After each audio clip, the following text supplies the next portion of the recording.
Testing, testing, 1, 2, 3, testing, testing, 1, 2, testing, 1, 2.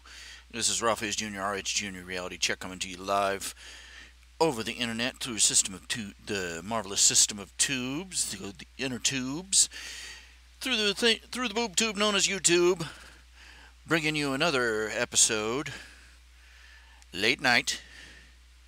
Dun dun dun. It's 9 o'clock and I'm old. It's late. Of spleen squeezins.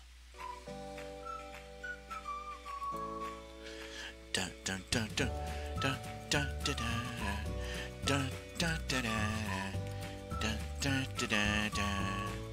Really can't tell how loud this is. Is it too loud? Is it too soft? I can never be sure. Shooby-dooby-dooby. Oh yeah. Just grooving, just rocking, just living it up, living it live, playing it live. Start stream. Is it streaming? It better be streaming. I just pushed the start streaming button. Tell me you are out there, my fellow.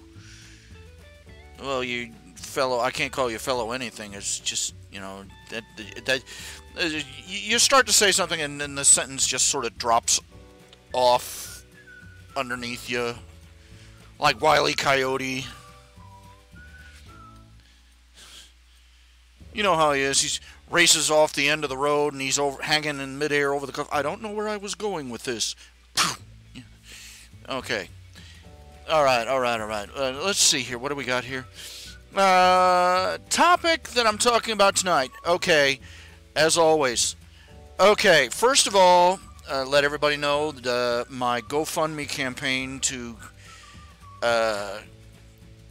basically bail my butt out between back taxes and back rent.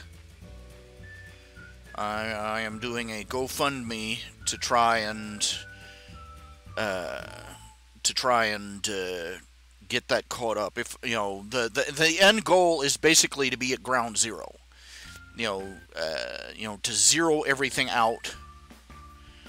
To have my back taxes paid off.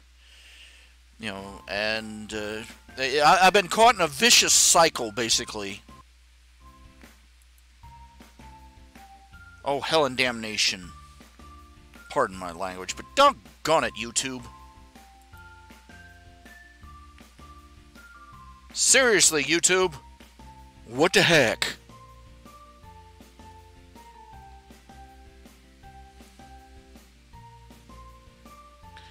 YouTube is not receiving enough video to maintain smooth streaming. What the heck? You know, I get all the settings exactly right. I get them exactly right. Set everything up. And no matter what I do, I can't seem to keep the feed steady. I can only hope that my voice is going out correctly. This is why I use a slideshow instead of doing anything live on the screen, because I can't trust it. It just sits there, you know. This is what we pay for. This is what we pay the internet service providers for. You know, well, actually, what we pay them for is good service. What we get, I swear, these people would rather pass a kidney stone than give us proper broadband.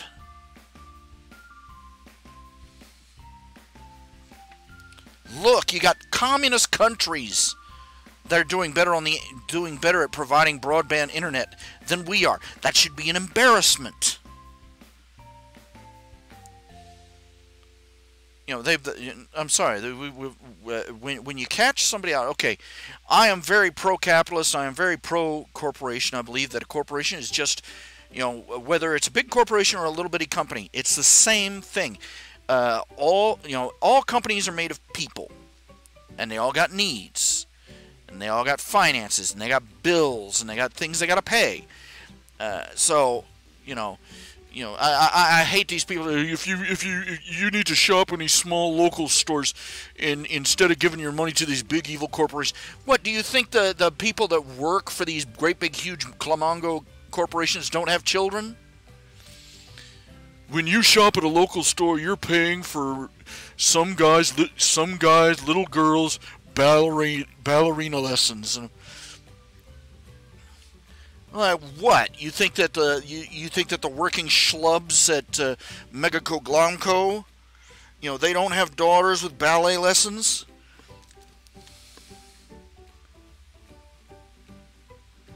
What a schmucky thing to do. Just because you're a small company, I don't care. I don't shop to support my local businessmen. I shop to get stuff I need. Okay? I shop to get stuff I need. Okay, we've got our first member of the audience, Mr. Cartoon Critic. Yay! Big round of applause. I'll settle for a semi-hemisphere. I don't know. Okay, video output is low. Mr. Cartoon Critic, can you hear me? Can you hear my voice clearly? Please state whether you can or not. I will give you 10 seconds to respond. Okay, that gives him time to respond. I'm so angry at YouTube right now. This is nonsense. There's no reason for it. There's no reason for me to be getting warnings that the stream health is poor. There's no reason for it. They're the people with the bill. I'm Joe Schmuck here, sitting in my underpants in my living room trying to do a broadcast. They're the ones with the multi-million-dollar network. And look, we've already caught these corporations. We've caught them in the past. Back when we still had net neutrality, we caught them throttling the competition, throttling other people's bandwidth to force customers onto a different track. So don't plead honesty to me. Don't plead. No. This is everybody. Look, most of the solutions people offer for this kind of thing. Okay. When a big, powerful corporation starts acting crooked, everybody wants a quick, easy, dirty solution. And the result is usually bad. You'd think that big corporations would learn, don't shoot yourself in the foot. But what do? They do this crap, and then we end up with a system that's even worse than what we had. It's like, consider the robber barons of the 1800s. Everybody talks about, the unions were great heroes of the common. No, they weren't. No, they weren't. Look, and I'm saying this because my great-grandfather, God rest his soul, he was many things. He was a Baptist minister, started 4 churches. He was a Kentucky colonel. And that is an honorary title given to very few people. Among other things, you have to live in Kentucky your entire life. You have to be born in Kentucky and live there. But he was a Kentucky colonel, and he started four or five different churches, which are all still active today. When he died, it took 3 days, something like 2 or 3 days, for everybody just to pass by his coffin. And they had to, they finally had to say, no, we just time to go. They had to bury him. But he was a great man.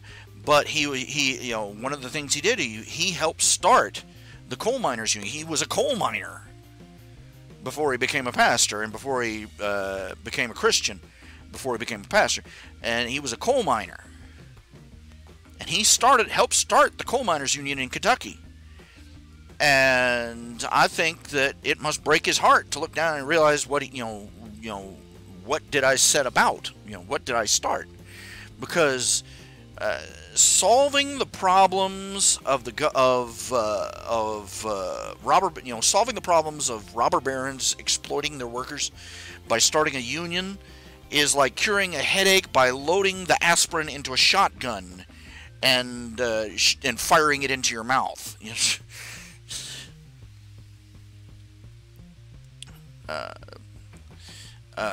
It sounds great on paper. Well, most terrible ideas do. I don't think my great-grandfather would have touched. He was a God-fearing. He wouldn't have touched the unions if he had realized what the inevitable outcome was. Because you can't. This the innate nature of these unions is to corrupt. And they were setting out to solve the wrong problem. I've pointed this out before. Cronyism. When everybody talks about the evils of capitalism, what they're really talking about is the evils of cronyism, where you have these companies, where you have these politicians who shake down companies for money, and these companies try to buy influence with quote unquote donations.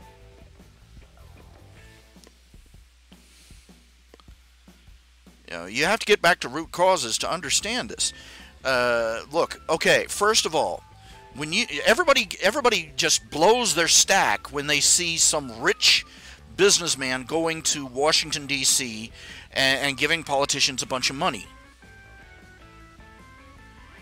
Lesson number 1 of economics and politics: the person paying the Danegeld is not in charge. The person paying the Danegeld is not the one with the power. And for those of you who don't know what the term Danegeld refers to, this refers to the time when the Danish, they would travel around their boats. They would shake down little communities and towns in other countries. They would come sailing up, and the people would run out with a bag of money, to pay them off. It was a protection racket. They called it Danegeld. It's basically gold you paid to the Dane. And there was a saying that used to be once you pay the Danegeld, you never get rid of the Dane. Well, look which way the money is flowing. Is it politicians paying these businessmen? No. The money is flowing out of these businessmen's pockets into the politicians. So where does the power lie? It lies, bingo, with the politicians. And why is that? Because we have given, ever since, well, this goes all the way back to the Civil War. Ever since Lincoln's little coup, massive amounts of power and influence were conglomerated to the federal government, more than was ever intended.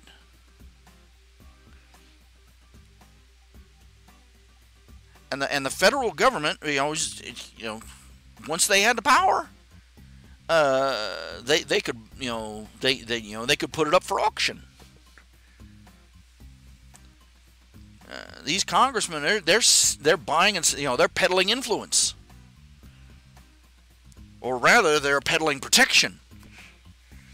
It's a nice economy you got in that state. Be a shame if something happened to it, like some new tax laws, or maybe a few regulations choking your business off. Be a real shame, wouldn't it? Well, I'm running for president. I'm running for Congress next year. It'd be nice if I had a little something. It's not the businessmen that are the problem. Everybody liked to portray the big evil tycoon with a big bag of money, a big fat guy with a smoking a stogie and wearing a top hat, carrying around a big bag of money with a dollar bill sign on the side. They weren't the problem. Oh, they got up to us after. Can you blame them though? Think about it. You start this huge, you start this business. You start a railroad company. You start a railroad. You get, you literally are responsible for transporting and making trade possible across from sea to shining sea. And the next thing you know, you've got politicians leaning on you. It'd be a real shame if the regulations for passing through my state suddenly changed, wouldn't it? And so you're dishing out cash like nobody's business. You're going to turn into a right tight-fisted evil bastard.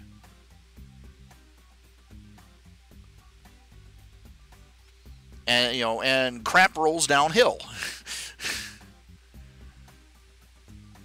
The whole problem we have with cronyism in our system is that the politicians have too much influence and power over our economy. Everybody turns to me, what are you going to do about the economy? Just leave it the hell alone. Do something original. Do something that hasn't been done since Calvin Coolidge. Leave it alone. If you pick at it, it will never heal. That's the basic that's the basic bit of advice you can give anybody about the economy. Quit poking at it. Quit giving these overpaid idiots in Congress the power to wreck it. Start revoking some of their laws. Start revoking some of their powers and privileges, and start reining them in. We were supposed to have a balanced government, not an unbalanced one. We got an insane one. Okay, Mr. Cartoon Critic, would you say something else? Okay, we got 3 people in channel, and one of them's me. One of them's Mr. Cartoon Critic, and one is listening silently, lurking. Please, if you would please. Cartoon Glutton, how trustworthy is the GoFundMe website? From all I've seen, people use GoFundMe all the time. I have just started this, so I could be walking into a it's a trap. I don't know, but from all I've heard, people are fairly confident in it. And speaking of which, the GoFundMe, the fundraising effort is going well. Well, it's it's puttering along. We got so far on the GoFundMe, we got about a little over $1,000, $1,200. That's 1/10 of my stated goal. I've already sent out the first. They let you send out. They let you bring in the money gradually and send it. When I'm sending it out, it comes in and it goes back out. So it's starting. It takes the first withdrawal will be the money that's going into the GoFundMe. The first withdrawal, I've set it to withdraw daily. The first withdrawal will be on the 29th. The first actual withdrawal. I've gotten other donations by way of Patreon and PayPal, or rather by PayPal. Patreon only goes through monthly, but I managed to send them a little bit of cash, and I sent them, here's some money, please don't eat me. I did spend about $50. I stumbled across a company online called that finally found a company that does lawn mowing in this area, and that doesn't charge your immortal soul for it. They're called TaskEasy.com. Let me check that. It's recently bookmarked. TaskEasy.com. TaskEasy. All one word. And you go on, and they use aerial photos. You type in your address, and And then you use little, and they show you a photograph of, this is your property, and you do a little, dot outline around the areas that you want mowed and stuff. And then they come back with you, and they give you an estimate of how much they want to be paid to mow that much. And I said, okay, and I drew a little outline around, I could see I can see the tar on my, I can see the tar patches on my roof in the picture. It's really depressing. But I drew the little dotted outline, sent it in, and they said, okay, this will run you about $45 every 2 weeks. But I figure if, and they're probably going to surcharge me a bit extra because basically I've got George of the Jungle out back. I'm not kidding you, man. It looks like I'm growing an illegal crop of something out there. I wish that stuff was edible. I could sell it. But but they're going to come out and they're going to, and I've been getting complaints. This is the reason I went ahead and paid for this to be done. Finally broke down. The girl I asked to do it. Every time I turn around, she can't get a hold of a weed eater for some reason. And I finally told her, okay, I've called this company, and they're going to come in and do it sometime this week, sometime in the next 2 or 3 days. And if they do a good job, well, depending on, I told her, depending on how well of a job they do, or if they even show up and all this other stuff. But yeah, well, that's just like it is. She's a teenage girl.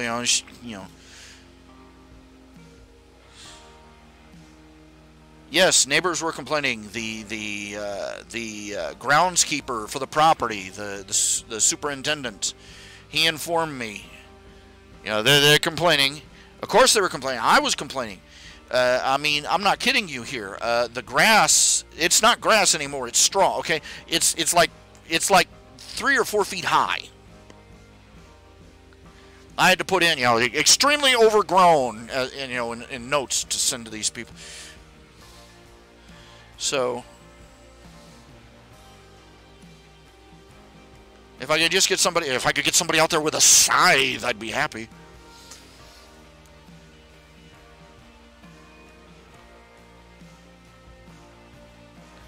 Yeah, most people would, and the girl I'm telling you, the girl, the odd job girl, the one who comes in, who does, and I pay her like $20 to pick up my groceries and get my medicine at the store and that kind of stuff,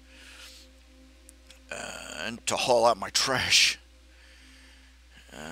She was willing to mow it for $20, but she could never seem to get her hands on a weed eater that was running.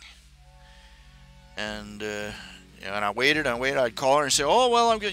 They're putting new spark plugs in it, and this one's broken. And just." Oh, yeah, we've been getting a pretty good amount of rain where I live, yeah. Decent amount.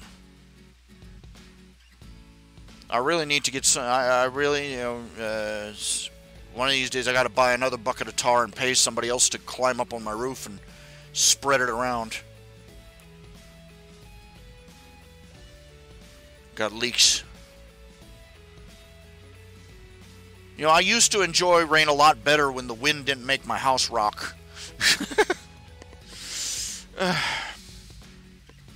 It's one thing to, I love these rainy days, sitting inside the house, all warm and toasty, and listening to the rain on the roof, and then you're listening to the rain coming through the roof, and it's not quite as fun. It's not so relaxing. But I still love rain. I'm a pluviophile. Pluvio file. That's your word for the day. Pluviophile. Means rain lover. I love the pluvio. Loves me some pluvio.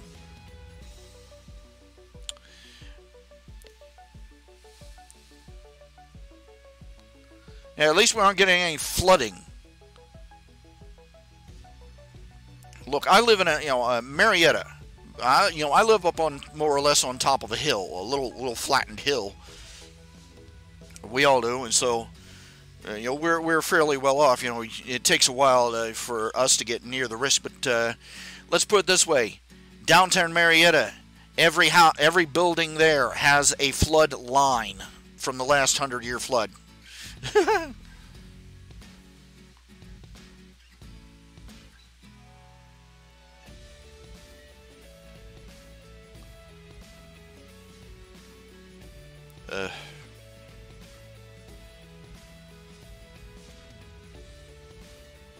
Anyway, okay.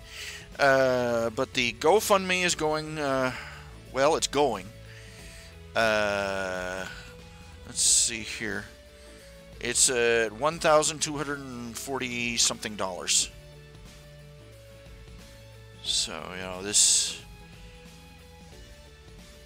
The end goal is I am not this is humiliating. Is that despite just letting things slip every now and then, just a little bit here and a little bit there and a little bit here and a little bit there, and the next thing you know, you've got thousands of dollars in arrears, and you're up that infamous creek without a paddle.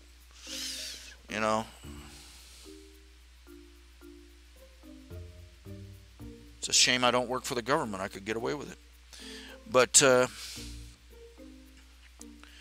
it's at least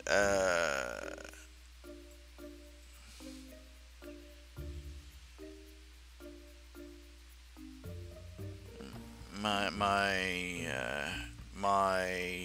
minimal goal is to get the back rent paid off, and my final goal is to get that back tax paid off, and maybe even set a little bit aside so that I can pay this year's taxes in full. This is this is what I said. I got caught. The past 4 to 5 years, I've been caught in a vicious cycle. So I barely make enough money to get by. It's either send in your taxes or make a payment, or you have a choice between food, clothing, shelter, and your taxes. So you make a payment schedule, and you pay and you pay and you pay and you pay and you pay every month. And the next thing you know, it's April 15th again. And so you have to do it all over again. And the hole gets a little bit deeper. And your reward for doing well 1 year is to have the rug yanked out from under you.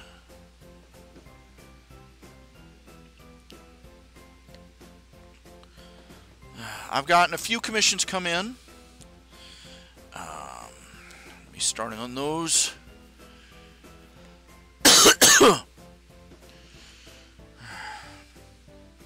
I've sort of been frenetic today. Just had a little medical freak out. I'll just leave it at that. Just scared me. You don't want to pull off a Band-Aid and find something wriggling underneath it. Yeah. I cleaned up the leg, I cleaned up the wound, I cleaned everything.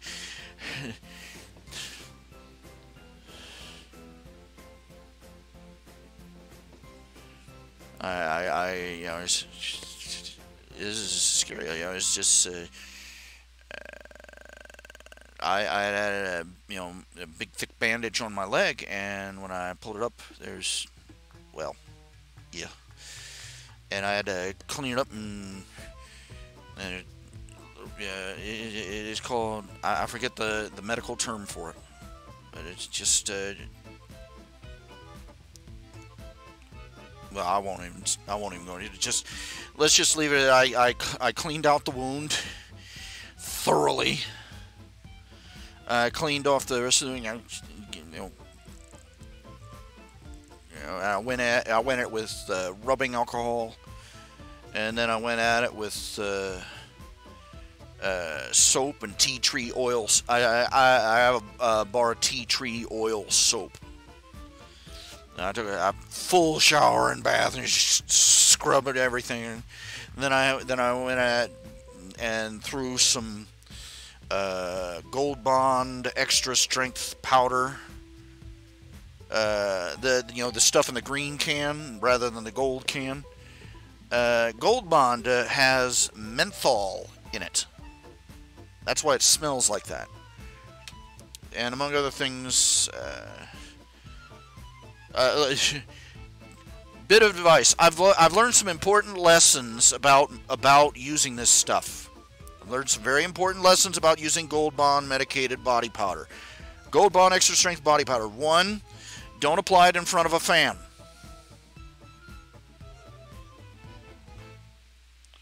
I've got a large area around my looks like a powdered donut. Just 1, don't apply it in front of a running electric fan. 2, think carefully before applying it to your nutsack. You know, if you've had an itchy rash and you've been scratching, you put that on, you will hit the high note on the Star-Spangled Banner. The land of the free.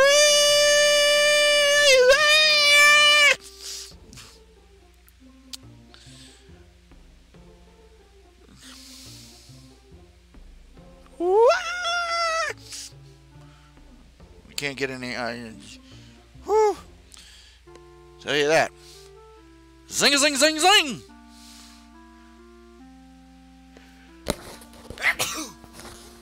But dang, that stuff works. I've been fighting, heat rash, and and the associated nastiness. Blech. I tried zinc oxide, didn't do nothing. Zinc oxide cream didn't do nothing. Tried Lotrimin, the Lotrimin with the antifungal, didn't do nothing. Tried everything, didn't do nothing. And I got this extra strength Gold Bond medicated body powder, man, and it started working. Started drying everything up, clearing everything out.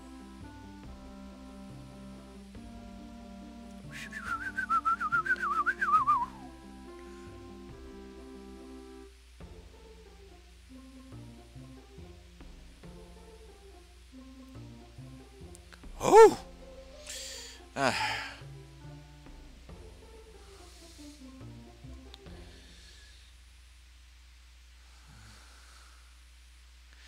Bet the neighbors thought I had a pet hyena. Oh. No, I kid you not. I mean, rubbing alcohol doesn't burn like that. Straight menthol.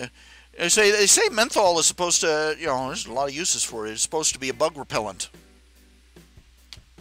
And so is peppermint oil. That soap I got is tea tree oil, tea tree oil soap. It also has peppermint in it. Come out of the shower smelling like a candy cane.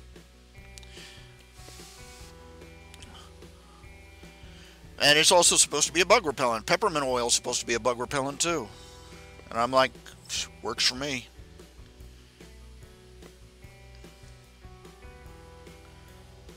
All sorts of healthy applications, Okay, now the topic I picked out for tonight. The topic I picked out tonight is, okay, I wanted to talk about, the Milo, everybody's saying I ought to start doing reviews, reviews on various shows, and, shows and cartoons and episodes and things like that. Okay, first of all, I have to, before I do that, I'd like to learn how to take screenshots, how to make a proper file of them,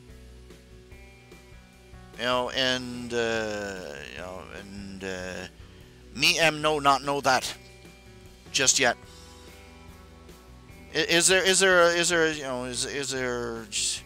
okay, I know we've got the print screen button here, but how does it sort the pictures? Do you click and it just stacks them up in a file someplace, and if so, where? Me am not know this much. Okay, but I'd like to think about, I'd start doing regular things. Start doing it's supposed to pull in audiences. What the heck, I could stand a few sponsors or something, for my live stream. I mean, I'm out here, I'm live streaming, I'm fan fictioning, I'm cartooning when I can wrestle my muse to the ground. Oh, lovely. It only saves one at a time, I'm assuming. Well, that's going to make it interesting. There's probably an app or something that lets you, click, bang, click, bang, click, bang, bang, click. Yeah. Well, anyway, I want to talk about My Little Pony. We'll talk about My Little Pony, My Little Pony. Okay. I want to talk about generally, and what I want to talk about is why shows fail. And how you can tell a show is finally, reached its, point of no return, where it's finally, not necessarily jumped the shark. Not all shows jump the shark, but there are some shows, as enduring as they are, they eventually reach a point where that's it. It's obvious that they're getting ready to close the curtains down. And I think particularly in the case of My Little Pony, I think, I'd have to look over other shows, but I think the one thing that is, this is what has turned me from a gotta watch it every episode fan into one that's afraid to watch the next episode. Seriously, I am averse to watching new episodes. I stopped about midway into the 7th season.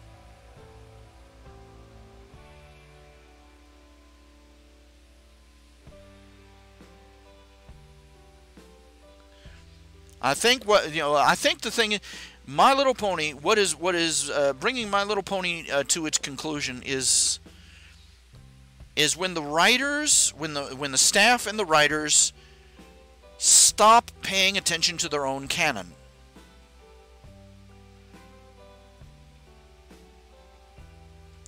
And you're saying, oh, you're just complaining about the changes. I mean, well, look at this. Okay, let's talk about, for instance, I've complained about them ignoring their own canon frequently, but as of season 7, it's almost become status quo. Everything they established in the first 2 or 3 seasons has been forgotten. Or inverted.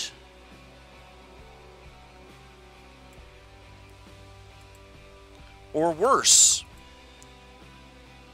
Let me turn that music down a little bit. It's probably a little loud for y'all. I don't know. I'm turning it down for myself too. But in the case of My Little Pony, let's see. Now, let me give you an example of the, let's see, was it season 8? The opening of season 8. What does Twilight Sparkle do? She starts a school of friendship. A school of friendship. Now, that's a cute idea, right? It's a real cute idea. What's the problem with it? Let me spell it out. The problem is that the entirety of Twilight Sparkle's character arc, from the first episode all the way up to, well, just about now, up all the way to, the end of season 7, was her learning that there, not just learning about friendship, but in a larger sense, learning that there are some things you can't learn in a school or from a book. That was the whole point of season 1. That was the whole point of episode 1. The first 2 episodes. The first 2 episodes were about her, and being forced to go outside her comfort zone, which was, sitting in a library with her nose in a schoolyard with a nose in a book. And she finds friends. She says, "Oh, this is so wonderful, and I hate to leave it and go back." And the whole thing about Princess Celestia telling her, "You're going to stay here and study friendship," nod, nod, wink, wink. It was Princess Celestia giving her an excuse to stay where she was happy. Even the audience, it was obvious to the audience. Of course, the idea was that Twilight went on, and she actually applied herself to it, and she learned things about friendship that even Princess Celestia hadn't been expecting. But the point is that this was her whole point. The very first episode where they had a sleepover, the sleepover episode. You remember that one, the first one, where she had a sleepover with Applejack and Rarity, and she kept trying to make a perfect,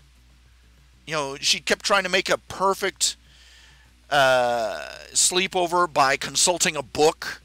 And it all fell apart on her when she tried to solve the feud between, the Hatfields and the McColts.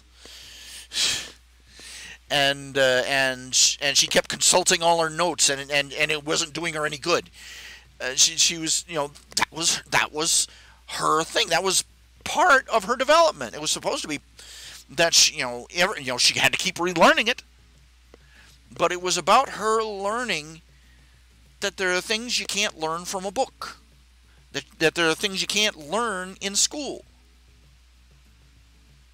And what are they having her do now? They're having her build a school. They had her write a book, and that was a disaster. Because all it did was get a bunch of people standing around her arguing about her and her friends. And now she's building a school, and I'm like, this is the exact opposite of the lesson. This is the exact opposite of the point of Twilight Sparkle. And the school thing. No, I hate the school thing because it's a step backwards. You don't learn about being friends in a school, okay?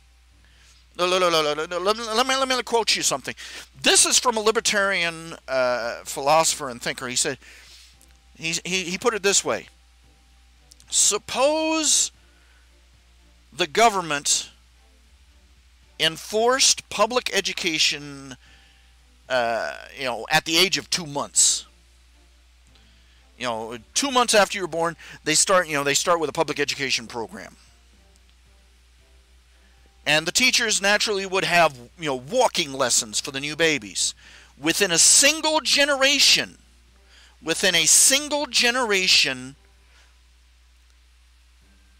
the American populace would be utterly convinced that you couldn't learn to walk unless you went to school. And he's right. You present people with the idea that you can learn,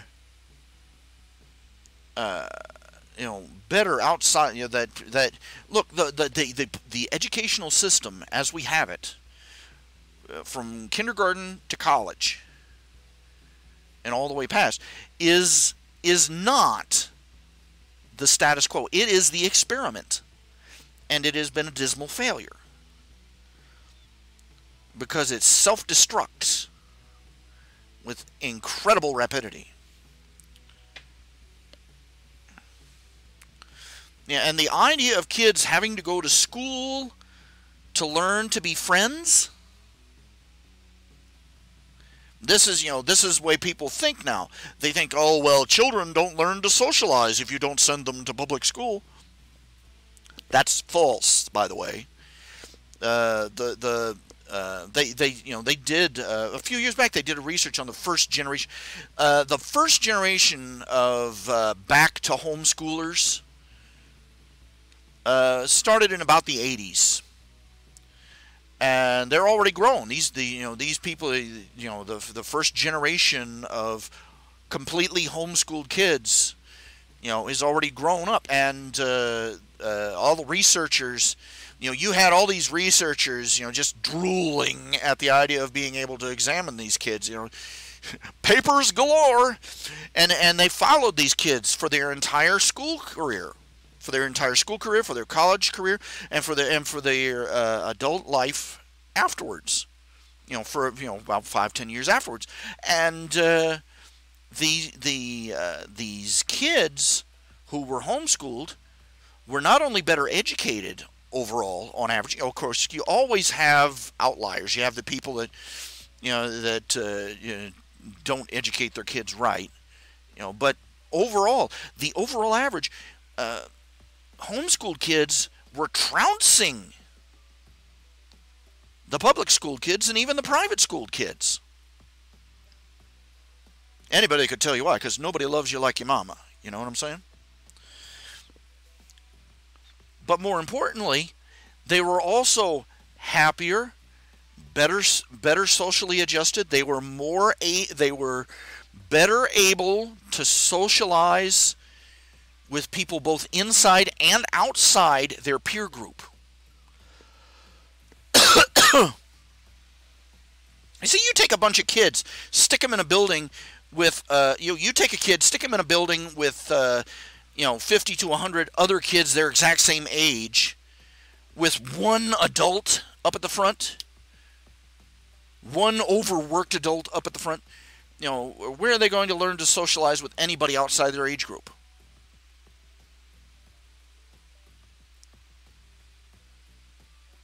Precisely. But this is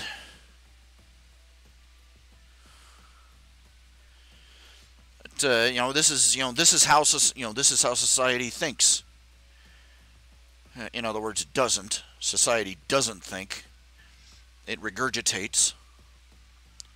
But these kids, the idea of kids having to go to school to learn friendship, or having to read a book by the princess to know how to be friends, it was Twilight Sparkle who was having to go out into the world to learn from everybody else how to be a friend.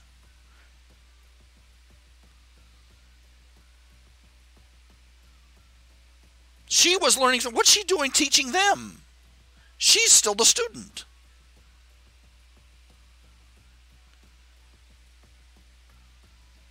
That is a big mistake. Present friendship as some sort of point by point lesson. One of the lessons she needs to relearn is that the rules are a little fuzzy when it comes to friendship. Things can get complicated. Now, another point they made is, I've complained about the cutie mark issue. They established it early on. Cutie marks were something that were very unique, very special. It was about individuality. It was about finding something out about yourself. It was about self-discovery. Even Scootaloo got that, almost sort of got that point. You'll remember in the Cutie Mark Chronicles episode, where all the main six were telling the Cutie Mark Crusaders their Cutie Mark story. And Scootaloo was saying, I don't want to hear any more of these stories about self-discovery. I want to hear about how to get a Cutie Mark. Kind of missing the point there. And apparently so did the writers. Because they went from a cutie mark being an expression of self, an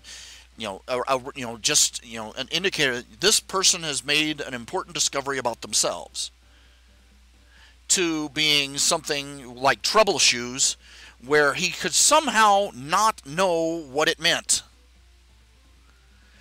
And then they changed it, and then they changed it around so that now, the cutie mark was supposed to be a symbol of their talent. But now they've changed it around so that the cutie mark is their talent, and they're swapping them around like bubblegum cards.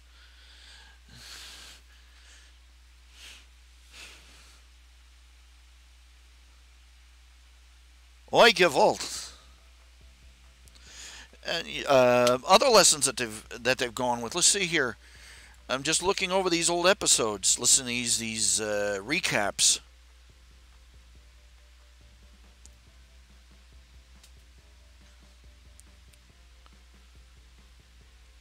Now, of course, those two issues I've just talked about, those are the two big ones. Lessons that they started with and they forgot. Now, look, consider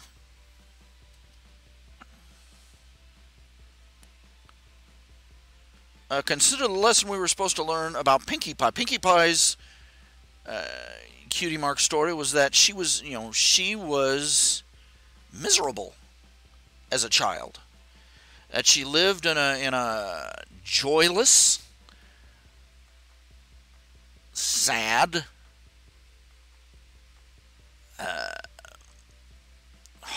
just unhappy home. The first party she ever threw was the first time her family had actually ever smiled or had a happy moment. And yet you go forward several episodes and everybody's apologizing to her family because they tried to take that miserable, they go back there for their hearthwarming, and Applejack tries to brighten up their miserable, parsimonious existence with some holiday festivity, and ends up apologizing to them. We're so terribly sorry for trying to make you not so miserable. And what is Pinkie Pie doing? She spends the whole episode acting as though she had never told her own story. Acting as if she's utterly oblivious to how miserable and unhappy everything. They're eating rock soup. Their presents are rocks. Their decorations are, they got nothing. They live in self-inflicted austerity, poverty, and misery, which, when she was a child, just made her absolutely miserable. But somehow she's oblivious to what one of the fundamental things about her own past.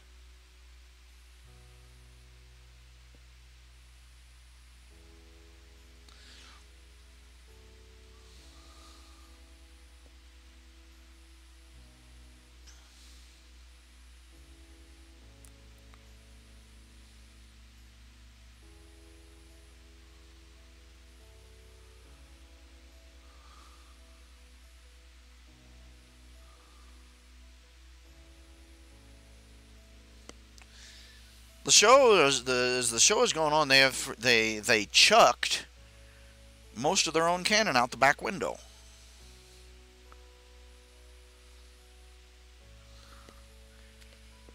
Another arc I've complained about is the table.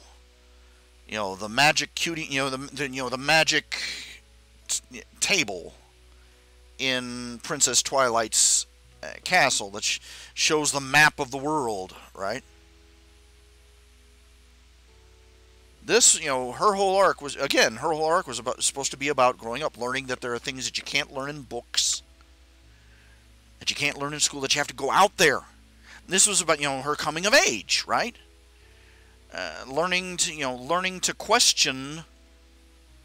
Part of it should have been about her learning to question her mentor. The closest she ever came to questioning Princess Celestia about anything was when Princess Celestia came to them and said, "Oh, we're going to reform Discord."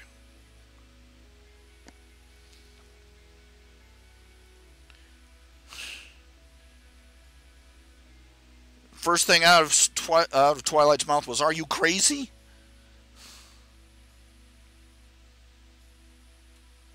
Then they went ahead and did it anyway.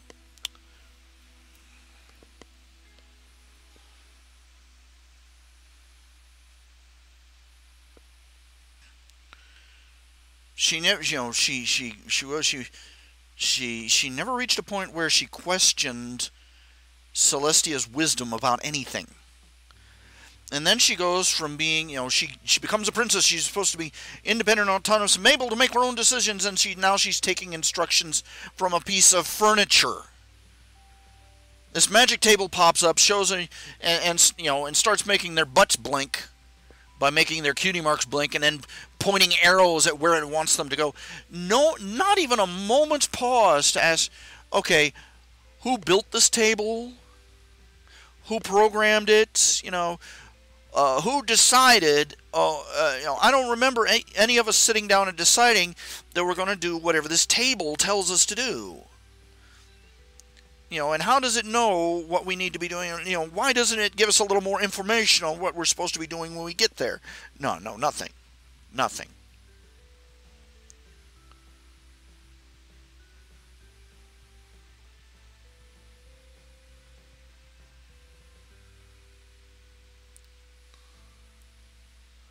I think that's the basic fundamental thing. What I'm trying to say is that when the writers do not, when the characters do not learn or remember the lessons of earlier episodes of the show, of their earlier canon, when the writers ignore the canon, and they're more interested in just juggling up something cute, silly, and ridiculous.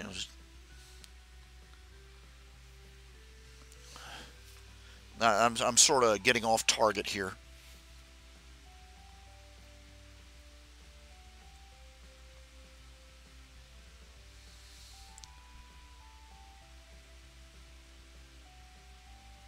But when your characters do not grow, when your characters stop growing, and in fact start forgetting the lessons that they learned earlier on,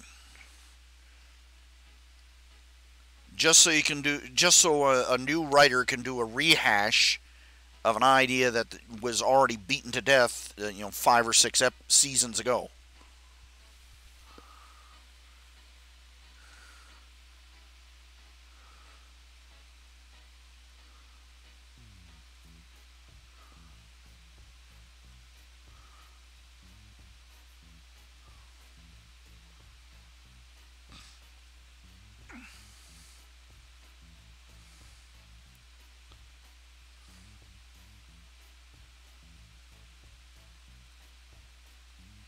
When you start ignoring your own canon, you start having to rehash old stories. Your character never learns from one episode to the next. The moral of the story never seems to get quite carried along.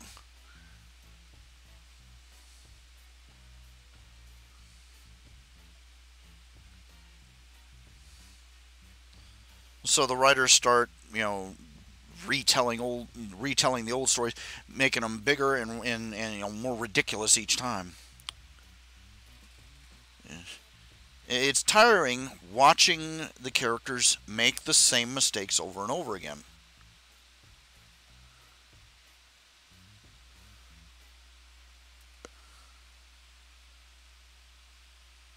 This is one of the mistakes they made with the Cutie Mark Crusaders. The in-joke is that as a member of the audience, you knew what these 3 girls, what their real talents were. You knew that Apple Bloom was brilliant at making things, whether it was building a clubhouse or putting together a potion. You knew that Sweetie Belle was born singer, and you knew that Scootaloo was an athlete. But they couldn't see it past themselves. They were all too busy, they were all too busy trying to get the cutie mark, and never quite realizing, why would we all get the same cutie mark? Why would we all be the same? Why would Why would we all get it at the same time?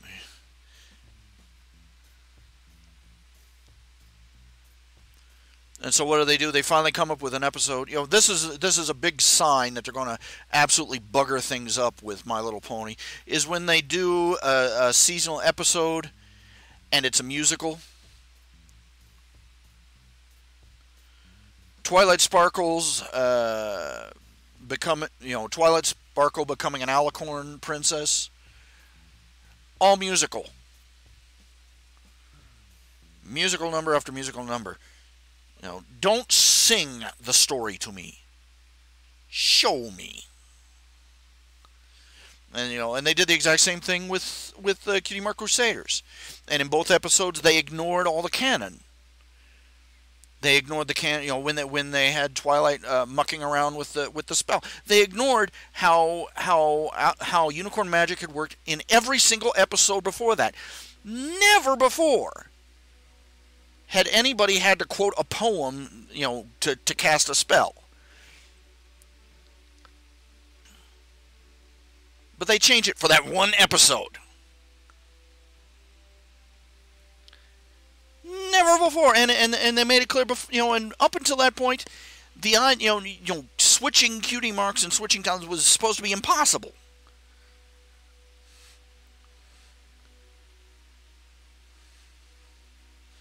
You can't make a cutie mark appear. And what are they doing? They're swapping them around like bubblegum cards, like I said. And and they ignored all the canon. And they covered up the bad writing with bad musical numbers. And what do they do with the Cutie Mark Crusaders? They gave this,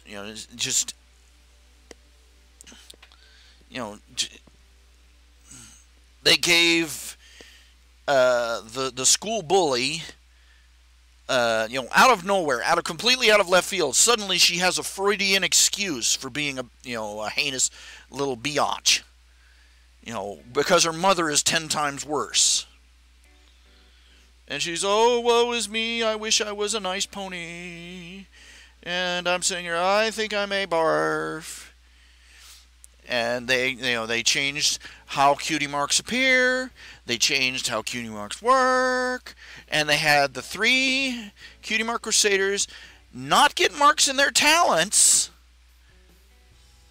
There's a little thing in, each of their cutie marks has a little something. Oh, yes, so, this is so you can tell them apart in the dark, I guess. But, they all essentially got the same cutie mark. So everything about cutie marks prior to that, whoosh, out the window.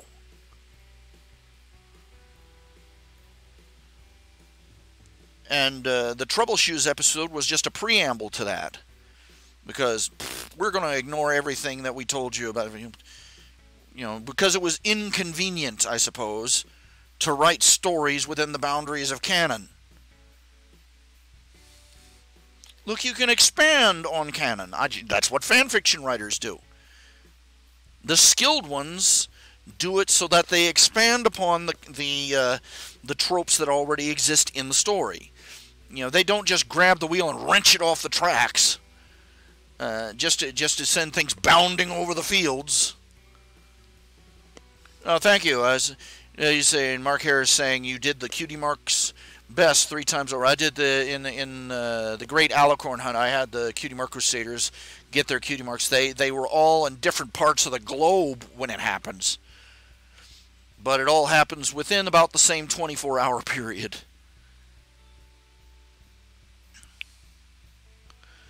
And each one is like, I don't know what it is. Is that I can't do simple, cute little, what do they call WAF stories?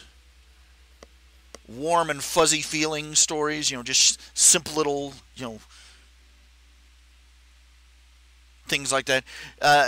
Once I start writing one of those, it just zoom, The next thing I know, there's like epic. It's there's nothing wrong with little fluff stories. You want, cute little slice of life stories.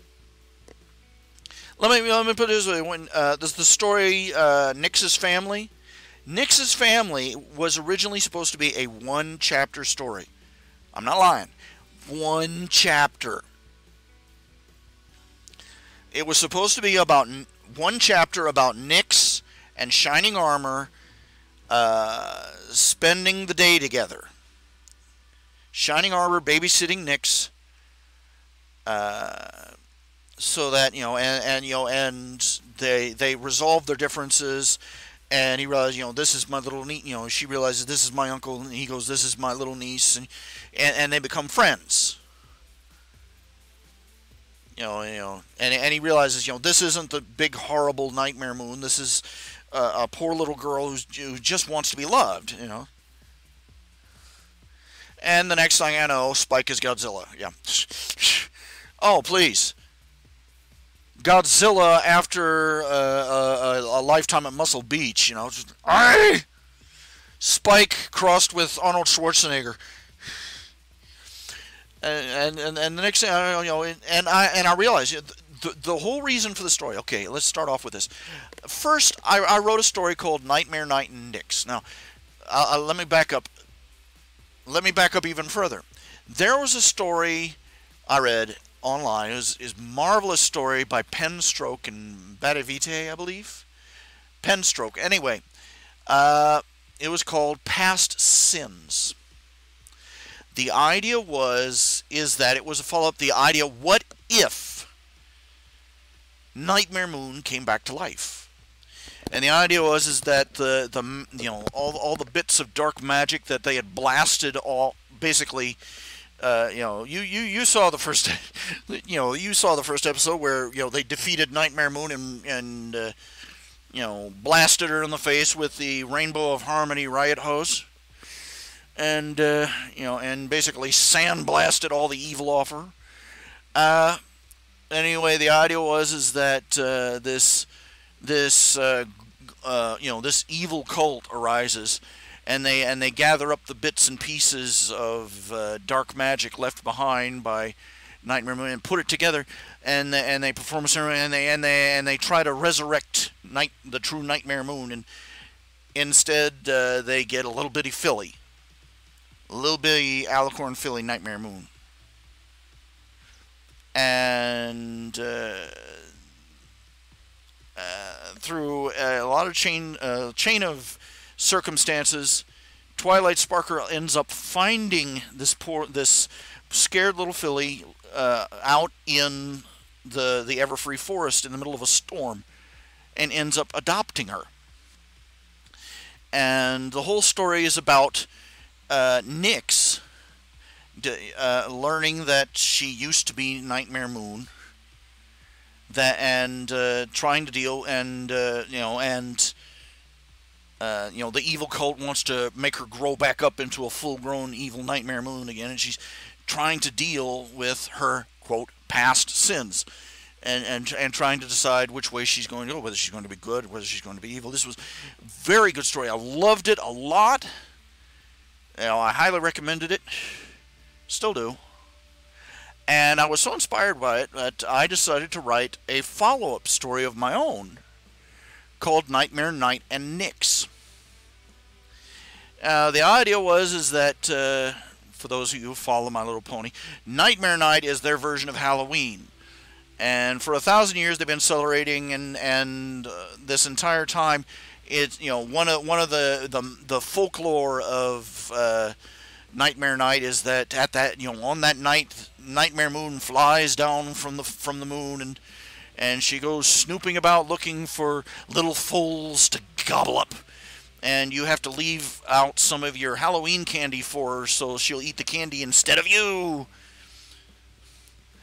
Now, it's Nix's, in Nightmare Night and Nix, it is Nix's first Nightmare Night. And by a ridiculous chain of circumstances, nobody has actually told her this particular story. So, unlike everybody, she doesn't know that that Nightmare Night is supposed to be about her flying around gobbling up little children, and she gets royally honked off about it when she finds out. the story has a lot of things that go on at the same time, and it turns out that there's another secret organization out there that's banded together. You know, the Nightmare Night cult has been captured and disbanded and cured of their evil magic obsession and all that. But there's another group out there that thinks that Nyx is still, you know, biding her time to take over Equestria again. And they've decided that they are going to destroy the evil Nightmare Moon. And so there's, you know, well, you get there. It's just a lot of general. I did most of it is fluff. Most of the story is fluff. You know, a lot of feels, a lot of slice of life stuff. And in fact, I sort of overshot the mark. The climatic battle is about something like 7 or 8 chapters before the end of the story.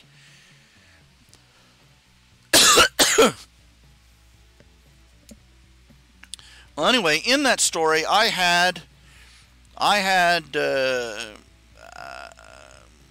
Shining Armor and Princess Cadence, you know, treating Nyx like a well-loved niece. She's like, how, and everything's fine with them. But I went back and read Past Sins, and the original authors had done some revising to it and added a few things, and at the end of Past Sins, Shining Armor and Cadence were still refusing to even speak to Twilight Sparkle or Nyx, or have anything to do with them, because, you know, it was Nyx. You know, they don't believe that Nyx is really, you know, just an innocent little filly anymore.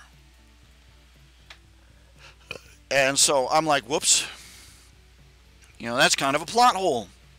So I started writing Nyx's family, which, like I said, was supposed to be a 1-chapter short story set between the end of Past Sins and the beginning of Nightmare Night and Nyx. You know, just a one day with Shining Armor getting to know his niece and realizing, you know, she's just, you know, despite her past, she's just a little filly.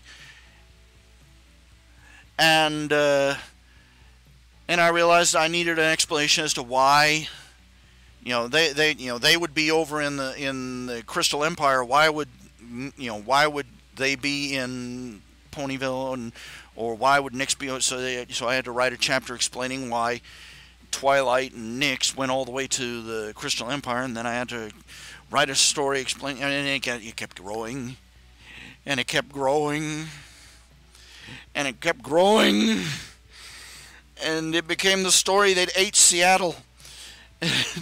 And the next thing I know, you know, I've got this huge, thousands years old conspiracy in the background. A squadron of angry adolescent dragons marching their way to the Crystal Empire. You know, and ancient legacies and stories about, you know, prejudices and racial issues and you know, and I basically revamped the entire hearthwarming tale. and the next thing I know, I've got a 6-way giant monster kaiju battle smackdown going on in the middle of the Crystal Empire. And I stopped at this point. I was, what the heck happened?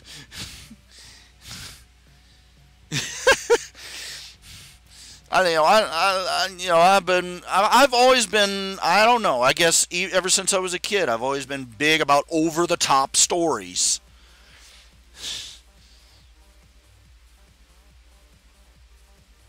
You know, like that meme, you know, we've gone too far, let's keep going and see what happens. I thought The Secret of Nim was the greatest thing ever, man. No lie, man. I watched that movie at least a dozen times. I could almost quote it word for word at one point. Just that climatic battle at the and just come, where Don Bluth just basically, just snorts all the coke and goes, "Go for it," you know.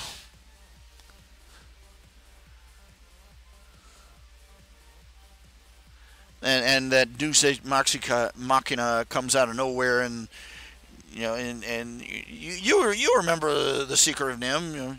You go from the story about these little bitty mice, and the next thing you know, they're flying buildings, and cosmic fireworks going on. And, what the hey? And just that magic stone from nowhere.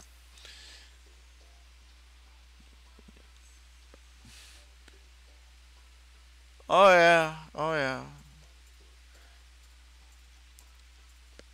I think that influenced me deeply on a childhood level.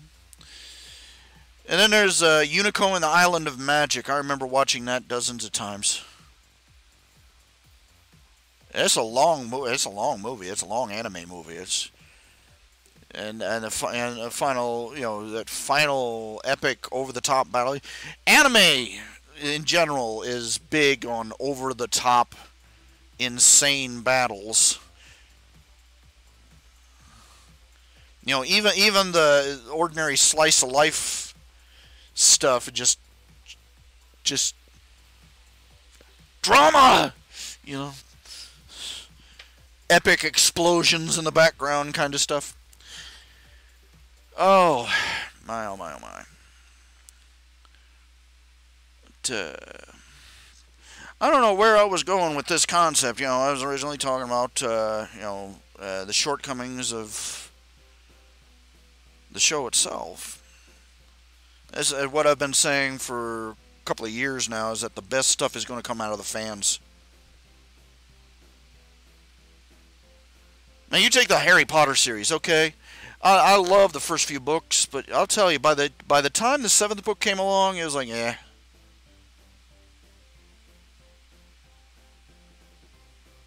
I get the feeling that J.K. Rowling was really, really, really sick of Harry Potter by the time she wrote the Deathly Hallows.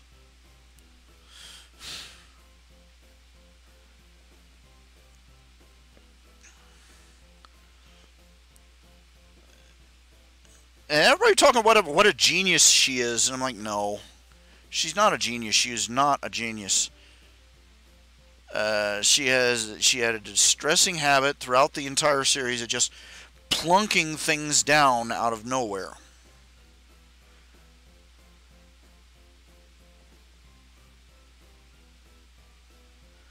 Oh yeah, oh yeah. That's what it is. You complimented me, and I ran with it. That's what happened. Yeah. Compliments! Almost as nice as money. Yeah. But, yeah. Compliments. This is an interesting thing they discovered. There's one of these chalk talk videos somewhere on YouTube. Where the guy draws a cartoon as the speaker speaks. He said they made an interesting discovery. You figure the general pattern is the better you pay somebody, the happier they are to do the work, right? The better you pay somebody, the happier they are to do the work, and the more work they'll do. It turns out that it's a bell curve. It goes up pretty steep, and then it starts tapering off. In fact, after a certain point, after a certain point, depending upon the the work versus the pay, you start getting less work for higher pay. And what it is that it reaches a certain point is that after it comes down to the hierarchy of needs. Have you ever seen that pyramid drawing? You start out with your basics at the bottom. At the bottom of the pyramid is like food, clothing, shelter. And then something like safety, security, comfort. And then, and more rarefied needs as you go up the and self-actualization up near the top. Self-actualization, sense of purpose, that kind of thing. And it seems pretty obvious to me is that after you've paid somebody up to a certain point, more money doesn't really necessarily make them happier, because they reach a point where just doing the work, the basic urgent needs, being able to feed yourself, clothe yourself, shelter yourself. But you go up and they realize that, they want something more out of life than just a way to pay the bills.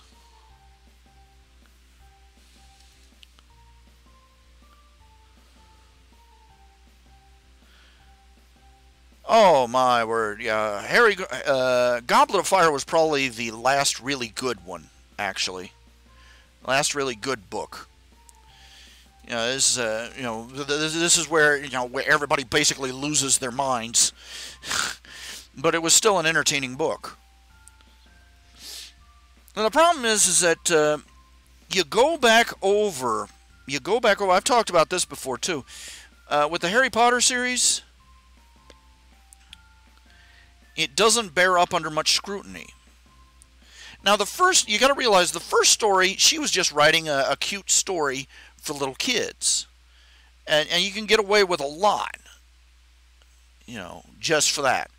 But she ended up, inadvertently writing a story, a 7-volume story about a young man's coming of age. And she couldn't exactly go back and correct the mistakes she made early on.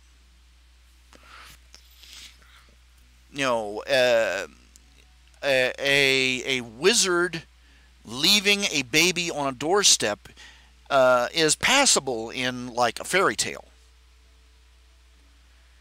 In a more serious story, in a more in-depth story, a wizard leaving someone leaving a child in a bassinet on a doorstep in the dark on a freezing cold November night in England. It's going to be a freezing cold night with no protection, and Harry was supposed to be 15 months old at the time, over a year old. So he was well capable of climbing out of that bassinet, walking off into traffic. That would have been a very brief story. But you go back and you look at it, when you read the first book, you're just reading it as a fairy tale. But as you go on and the story expands and grows, and you realize you're dealing with a full-fledged coming-of-age saga, suddenly the behavior of the adults becomes, you look back and go, wait a minute, this, the things they're doing here are just criminal negligence. Morally, some are just outright unbelievable. This is why you have so many fan fictions where Dumbledore is an outright villain. Because sad to say, you look over Dumbledore's brilliant 7-year plan, and the things he does are absolutely unconscionable. And his end goal is absolutely horrible. And the way he handles Harry is terrible. He treats Harry like a mushroom. Keeps him in the dark, feeds him a load of bullshit. And even though it never works, he keeps doing it.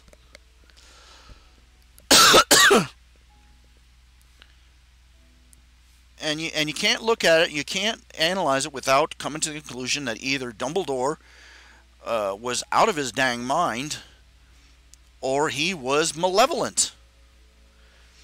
And no, he was one of these people who believes he's noble and kind and generous and good and of the light, but he was doing things that were just, well, evil.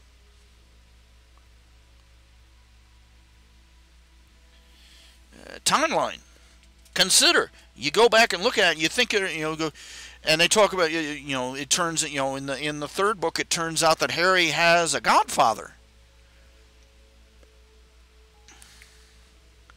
And it wasn't until something like a day or 2 days after Harry was dropped on that doorstep before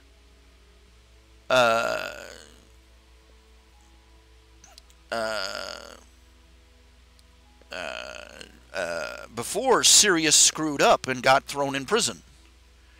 So it's 2 whole days. So it's at least 24 hours, 48 hours, where Dumbledore, rather than finding Harry's lawful guardian, Sirius, left him with, basically complete strangers. And you go, wait a minute. And then you realize that Dumbledore, he had all these positions. He's a Grand Mugwump of the whatever, and the High Warlock of the Wizengamot, and he's got the ear, and yet somehow, even after finding out that Sirius was completely innocent, failed to get him a trial.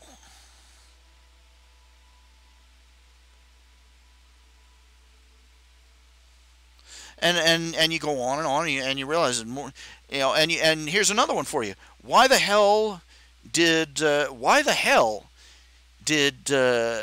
Hagrid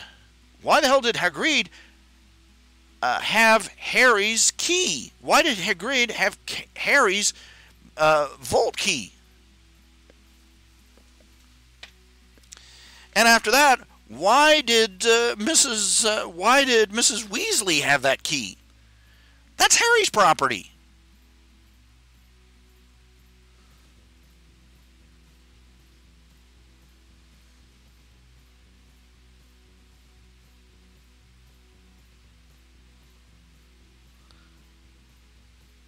And you just go on and on, and the problems keep compounding with each book.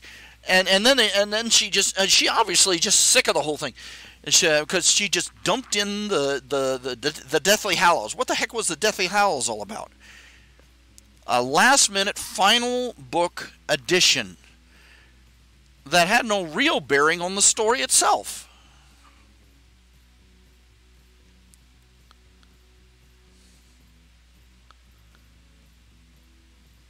What was that all about?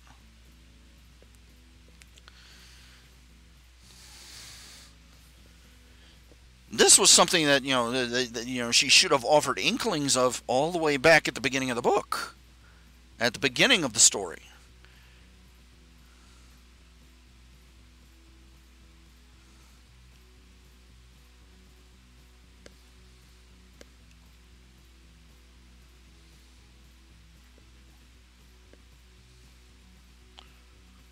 Now I pointed this out, if you've read some of my fan fictions, I got one of my oddments, ODDMENTS.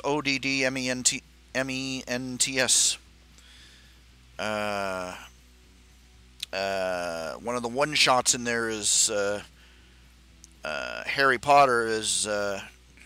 It turns out that he doesn't have a Horcrux in his head. What he has is basically. One of the fractional story, one of the story idea fragments I had, the idea is that basically Harry's Horcrux isn't quite what everybody thinks. You see, think about it this way: you're an evil wizard. You are going to literally rip off a piece of your soul and stuff it in a magic amulet or something for safekeeping, so that you're basically immortal.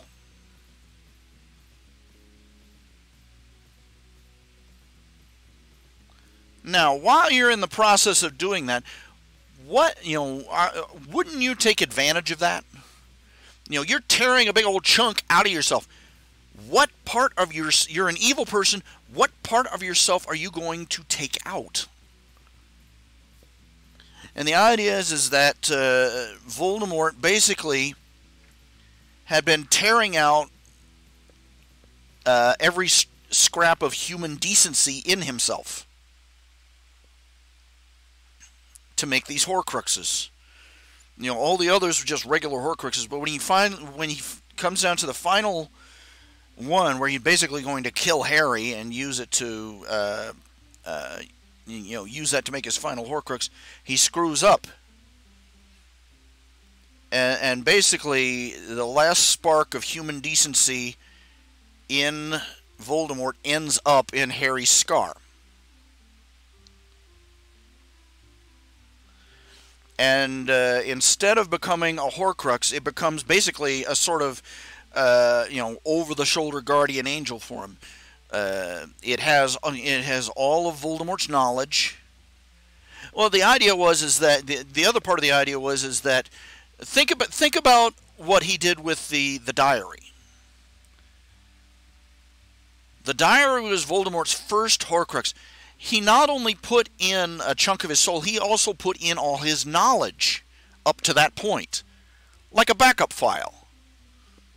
So in case he ever went senile, or got a crossbow bolt shot through his frontal lobe or something like that, or had his memory erased, he could go back to the diary and restore his own memories. So basically, Harry ends up with a sort of an imaginary friend who isn't quite so imaginary, and that has spent his entire life looking out for him.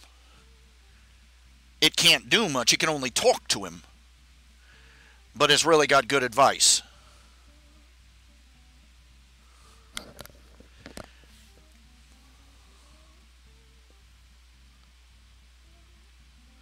Why do you think he could choose what part? Well, think about it. Why do you think he could... if you've reached a point where you can rip your soul in half, I think you'd also be able to reach a point where you'd be able to go, I want this part out. I don't want that part out, He stripped out, in making these Horcruxes, he stripped out all the parts he thought of as weaknesses. You're an evil wizard. You're going to think of things like fear, guilt, doubt, and uncertainty as weaknesses. You're also going to think of things, and probably the only reason he was willing to listen to the only reason he was willing to listen to Snape at the very last is, yes, I'll spare the woman for your sake. You can have the, I'll spare the woman, so you can have her. Fine, whatever. That was his last scrap of compassion, human compassion. But he ripped that out, getting ready to make the Horcrux out of Harry. And that's how it ended up. But anyway, in the story, it points out in the short, I have Harry's Horcrux. He calls. Oh, I forgot what the name he gave it was. Let me see here.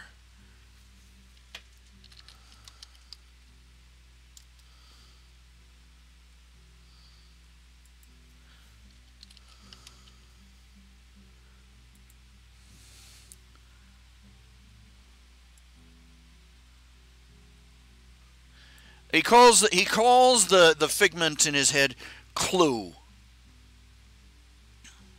because the figment in his head is always telling him, you don't have a clue. If it weren't for me, you wouldn't have a clue. He's very snarky. But anyway, Clue points out, wait a minute here. It's said, the chapter is set at the end of the second book, with the Chamber of Secrets. He says, wait a minute. How the heck did something's rotten in Denmark. How the heck did Dumbledore not know this was a basilisk? Think about it. First of all, he's 150 years old. He's a century and almost a century and a half old. He's got more knowledge and more experience than the next 20 wizards around him.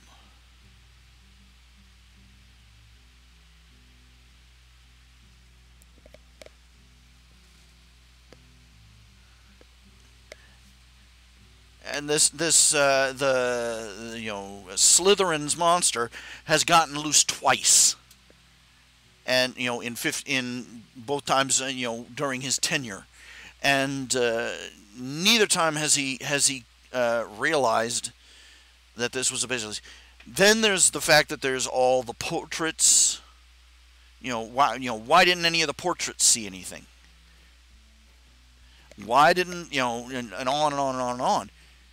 And he points out dozens of reasons that Dumbledore should have known this was a basilisk. Hello, Slytherin. Slytherin's monster. Slytherin's big on snakes. Gee, I wonder what it is. It's probably an alpaca.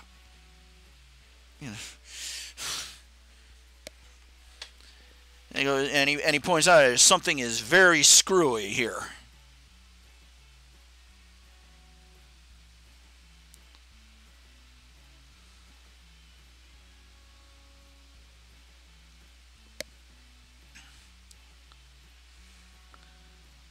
It's just you can't read the story. Can't read the story. What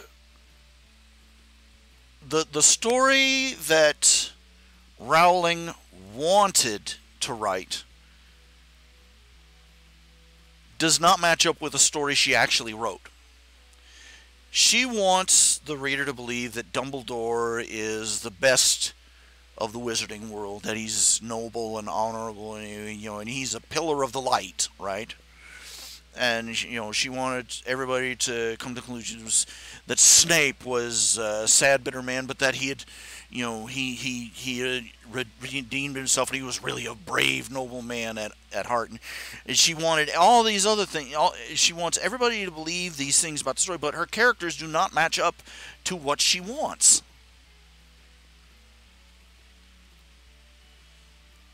Their behavior does not match to how she describes them.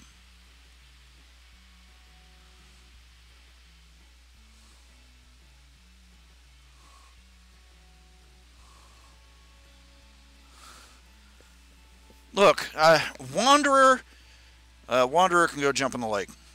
Okay? Okay, Wanderer is very, very good at throwing lots of words at things. Mountains of words to try and make 2 plus 2 equal 5. And you can spend all day picking over what Wanderer says. He's still wrong.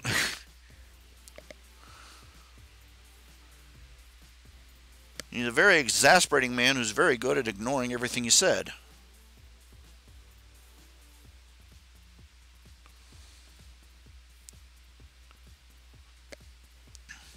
Wanderer may have explained it, but he explained it wrong. The excuses he made for Dumbledore not knowing that a giant 60-foot snake was roaming around his castle do not hold water.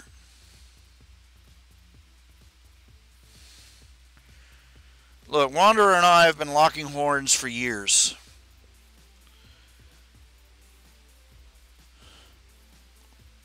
And I'm not exaggerating when I say this. He does this. He has done this on and off the entire time I have known him. He will get the bit in his teeth, and he will... I have caught him out at this several times. He will start out arguing one side of an argument, and then 5 posts in, he'll come back and say, well, that wasn't what I really meant, or what I really was saying was on the other side of the aisle.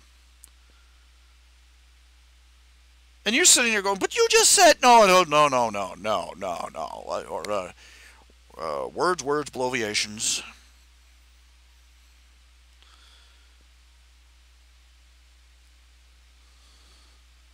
You can't argue with a man who runs in circles with words. And so I gave up long ago.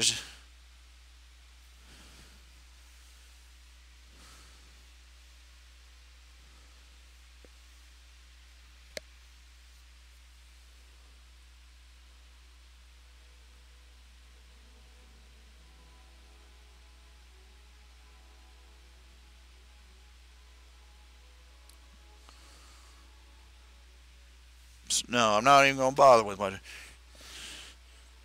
He has an incredible knack of ignoring every point you made and then repeating himself. Of course, I've noticed that that seems to be the status quo for a lot of people in these days.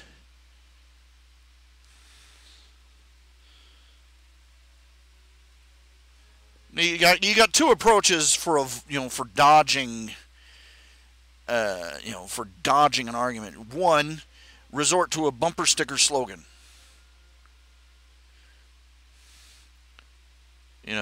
Bush lied, people died. And that just basically leaves the poor bastard on the other side of the argument. Wait a minute, and they got to pull out an entire stack of books to make the counterpoint. And by this time, the guy with the bumper sticker slogan is halfway down the street, still waving his sign. Bush lied, people died. And then you got the other kind that have figured out the old slogan from The Mouse That Roared, that that you can turn a yay into an A by the addition of enough words.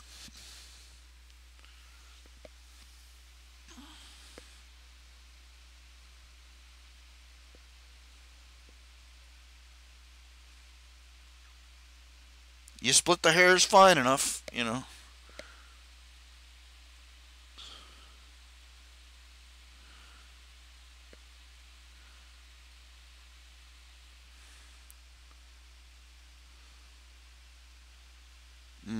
I forgot to color that. Anyway. No.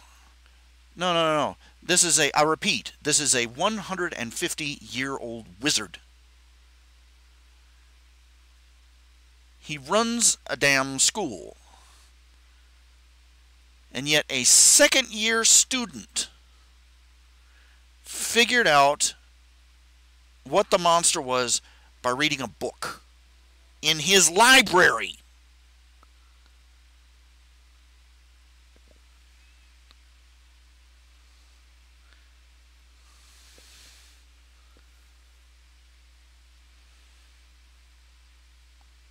It doesn't say too much about any of the other teachers, but, the buck stops here. Man in charge, top of the heap, the big kahuna.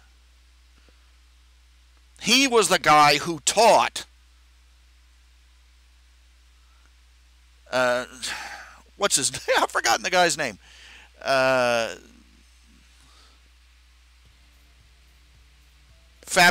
guy in Fabulous Creatures and Where to Find Them. What's his name? He taught, Dumbledore is supposed to have taught that guy.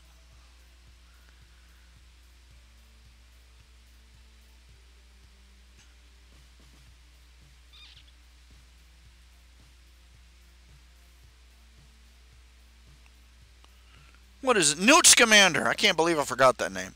I like Newt Scamander. I like the Newt Scamander in the movies. He reminds me of, he sort of reminds me of Doctor Who, actually. That sort of eccentric loner personality with a habit of attracting sidekicks. The fact that he has an entire zoo in his briefcase doesn't hurt either. He really is. He's the Wizarding World's Doctor Who. He's even got the hair.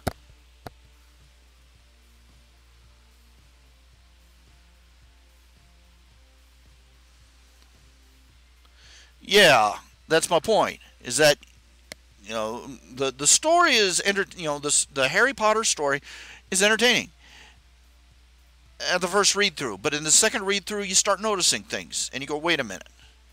And you go, hold on. And you go, oh no. And you go, oh no.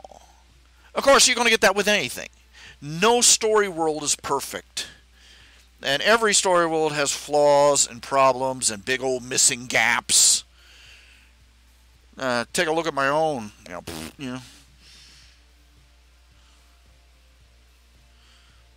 The objective is to try and make them either not noticeable or, or to let them fall into the off stage, so to speak.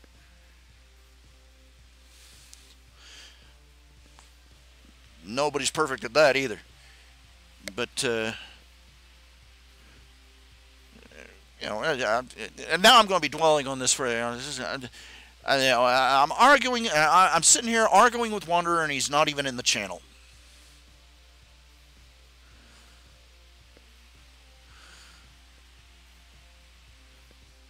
Like, oh, come on!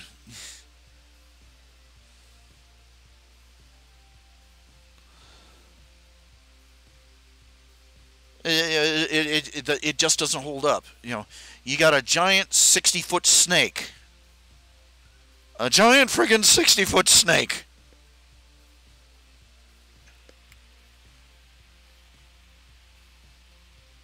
And somehow, none of the house elves saw it. None of the portraits saw it. Dumbledore couldn't figure out what it was, despite having 50 years to mull it over and having one of the victims of the monster haunting the bathroom. I don't know about you, but if I had a murder victim return as a ghost, I'd be holding a little interview with them. And that would have been obvious right from the start. One of the plot points is that Tom Riddle accused Hagrid's spider. Hagrid had that pet spider, Aragog, and accused said that the spider was the monster that was okay. No fang marks. And Aragog doesn't have big glowing yellow eyes. It's just in 2 minutes thought.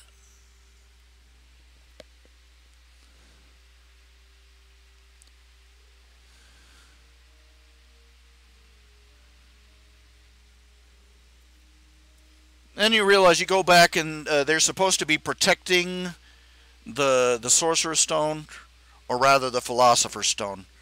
That still irritates me, by the way. That the editors and publishers decided that us Americans are too stupid to know what a Philosopher's Stone is.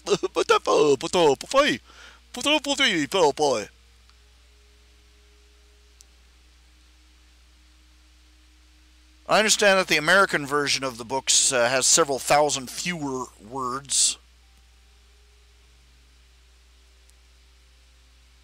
Isn't it wonderful to know that the people in charge of our media are continually insulting our intelligence? But anyway, you go back to the first book, the Philosopher's Stone, the most valuable item literally in the magical world, and they're protecting it with traps. And that's a group of first-year students could get past. Hello.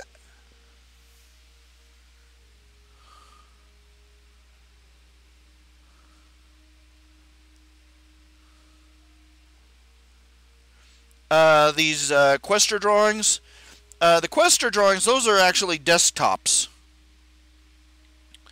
They're available on my Patreon, www.patreon.com. What is this? Patreon. RHJunior.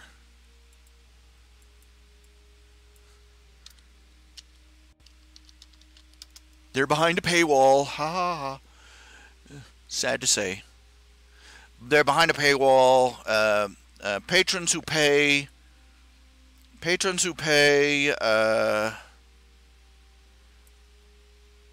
Let's see, here's $5 a month. $5 a month pledge. They get digital copies of the exclusive desktop. You get access to the desktops.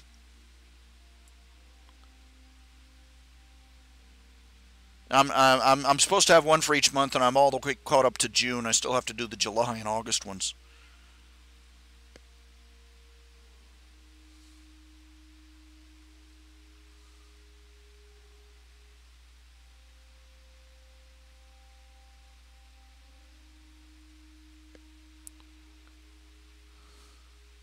Some are old, some are new, some are borrowed, some are blue. Well, not borrowed.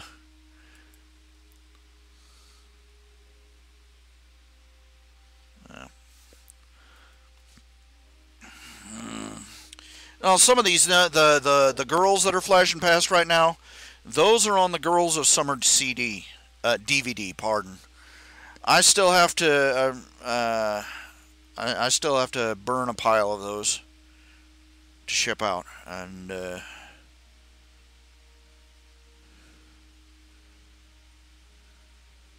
it's a matter of cornering the errand girl and saying, please take these to Kinko's and run off so many of them.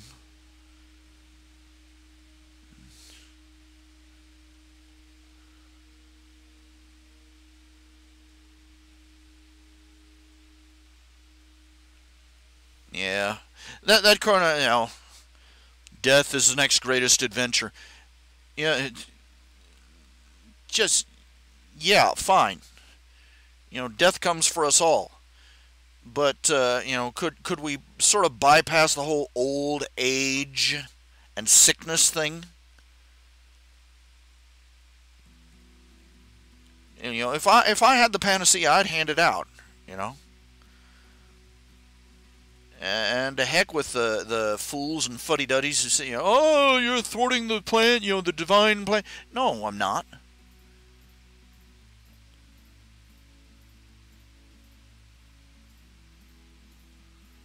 Are you supposed to do good or harm?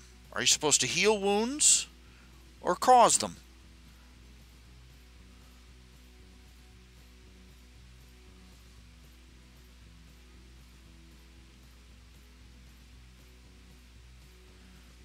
Old age, what we call old age, is basically an accumulation of illnesses, injuries, scars, and pain. The people that talk about, you know, death is the next great adventure, either are so old they wish they could die, or are so young they don't know what getting old is like yet.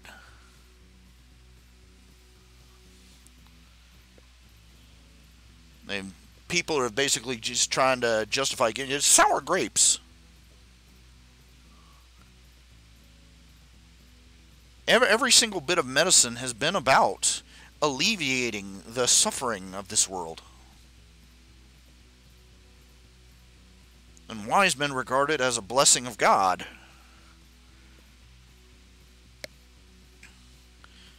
I love how Dumbledore at the end, you know, unilaterally decides to destroy the stone just to keep it out of Voldemort's hands. You selfish jackass.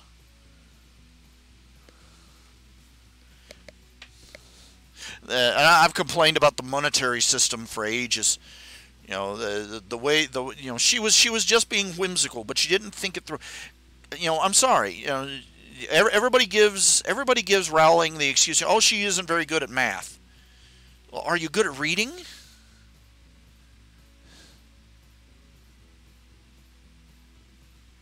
Because you could figure this half of what I'm talking about just by looking stuff up on the internet. Or picking up a book. Okay, it's one thing is obvious. First of all, the goblins are not using fiat currency. They cannot be using fiat currency. The galleon is a gold coin, and it's the basis of their economy. They can't be using anything but pure gold. They can't be using anything but real gold and real silver for the galleons and sickles. Because Those things, it said, that you can. Why? Because you can't replicate them without a philosopher's stone. You'd have to be dumber than a bag of ham to make your money out of something that every wizard on the street could duplicate with a wave of their wand. Can you imagine handing a $50 bill to a 11-year-old wizard and having, oh yay, and he pulls out his wand.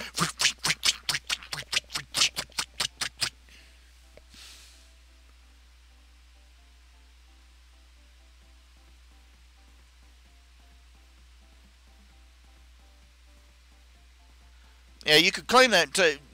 The fact that the claim that it doesn't add anything to the narrative sort of ignores that it's part of the narrative. The whole point of the Philosopher's Stone is that you could make gold with it. If they don't use gold for money,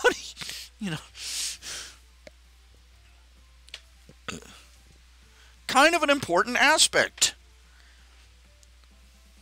And if you go to all the trouble of mentioning the money system, it's important. And especially it's the small details that get you. It's always the small details that get you. For example, there was a movie that came out.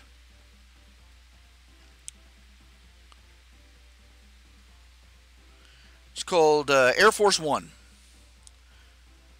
This was a couple of decades ago. And it was what's the name of the guy that played Indiana Jones? It was a vehicle for him. He played the president. And Air Force One was hijacked.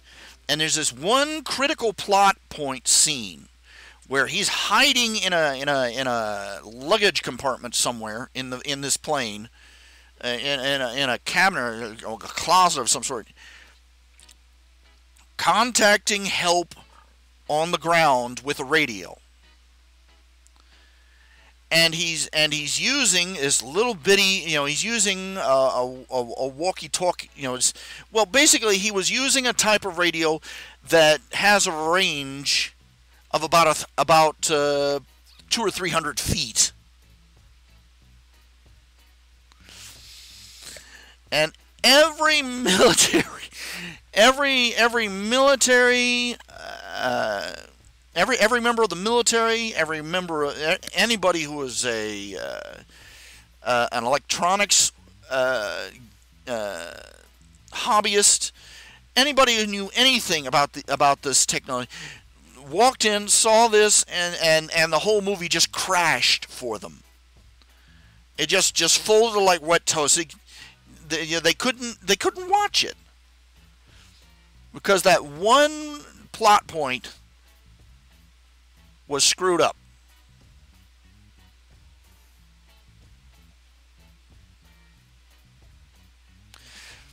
It's the little things that get you, like Quidditch scoring.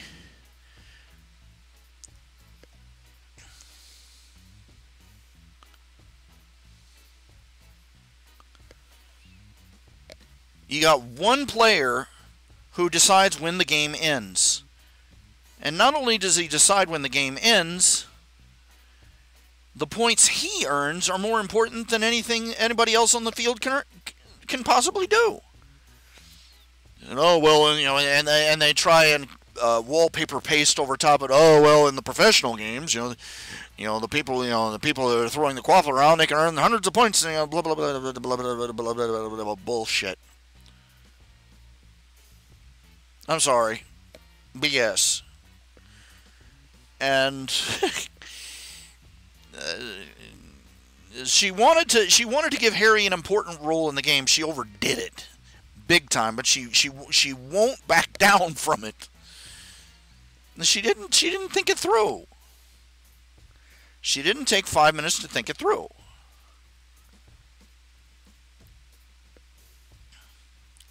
The old unfortunate implications trope.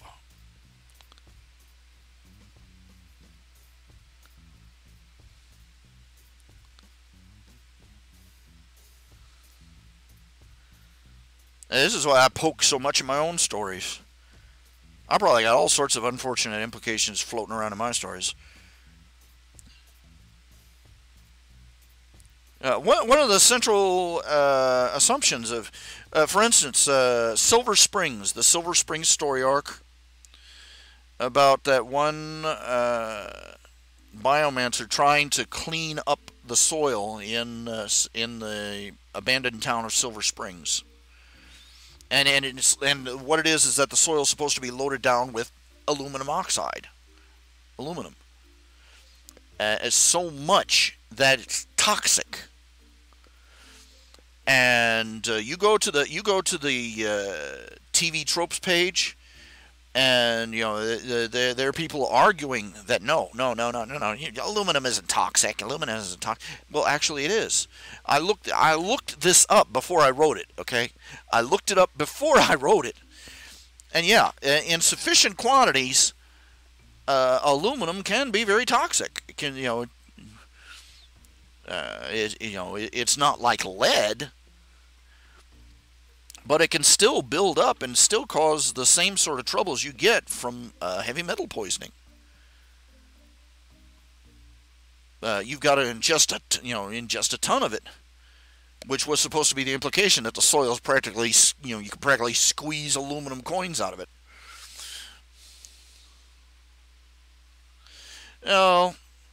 The werewolves were something I planned out long ago. You may not believe that, because you can't see my notes. Keep most of them in my head anyway. I wanted to toy with the notions. Originally, the werewolves were going to be a lot more ambiguous. What I mean by that is that they weren't going to be werewolves. They were just going to be sort of, people who turn into sort of, hairy animal things. And some would look more like wolves, some would look more like bears, some would look, but it, just depending upon the individual, right? I wanted to toy with the idea of werewolves a bit. Change some of the premises.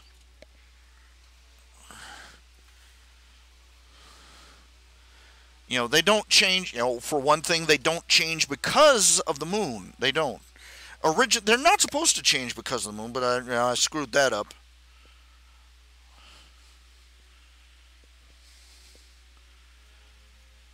They change because it's, originally it was going to be that they don't change automatically because of the moon. Because of the full moon. They change. The reason the full moon, originally it was supposed to be that the change was voluntary, but they tended to change on the full moon because that was when the light was best for hunting at night.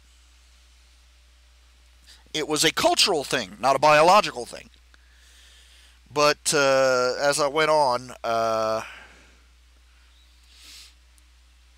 it became more and more a cyclical thing, and it was, the story necessitated that they have a certain degree of involuntary control over it. Is that they have to, the idea being that they had to learn to control the change, and to change only when they wanted to. This is why they were able to let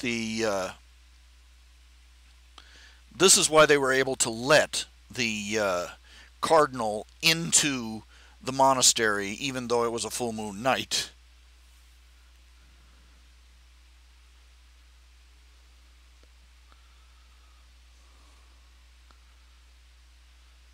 Yeah.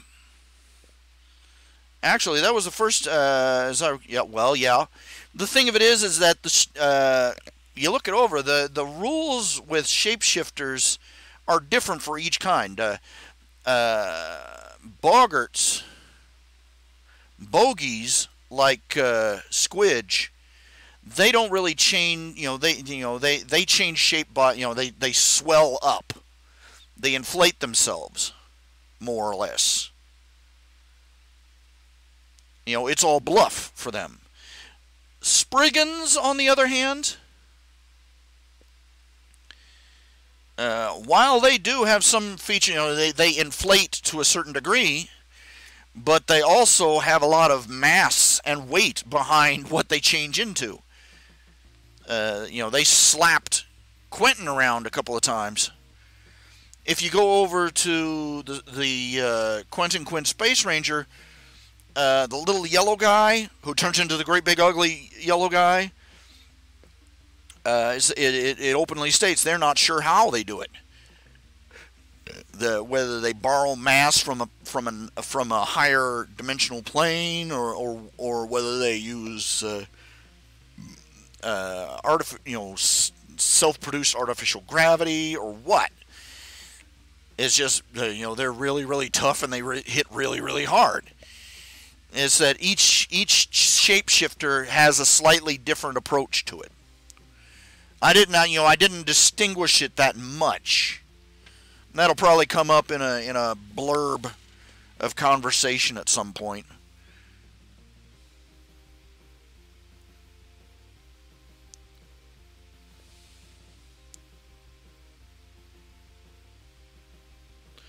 Oh, that's the truth, Oren. In large enough quantities, everything's toxic. Or as other people have put it, the poison is in the dose.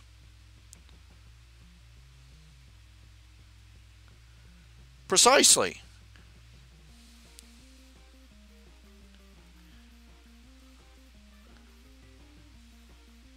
And the werefolk, the reason they have two shadows is because they have a secondary mass stored in a parallel dimension.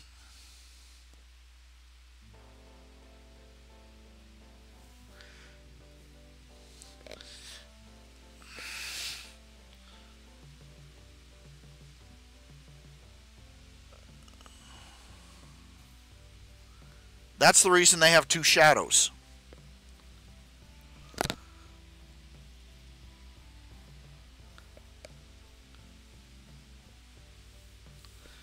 One shadow is supposed, as the folklore has it, one shadow is their human self, one is their wolfen self.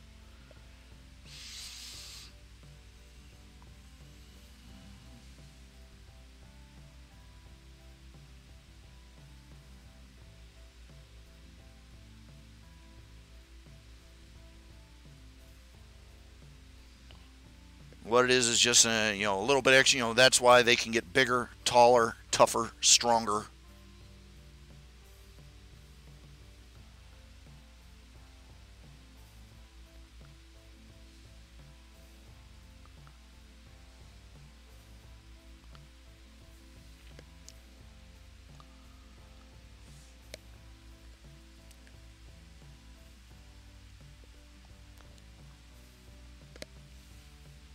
There's lots of hypothetical ways that an object or a being could change size, shape, volume. It all depends on which tropes and which fantasy or sci-fi plot devices you want to tinker around with.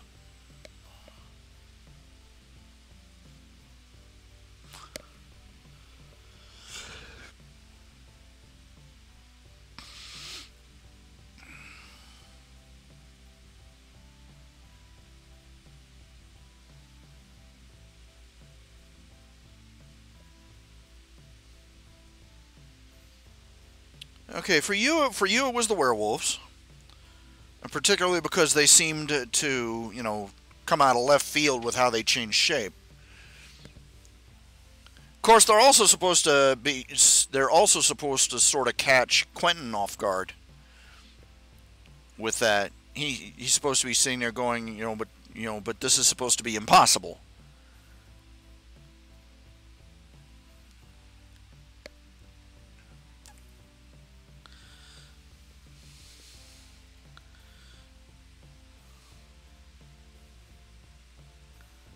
You got to be careful about that. You go too far, end up with Quentin being the team's arbitrary skeptic.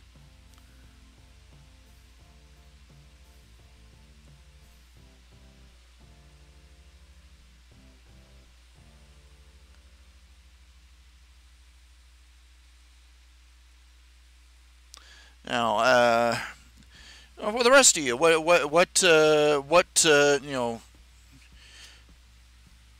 you know, if it was for Shadow Hunt, it was it was the werewolves. What was it for the rest of you?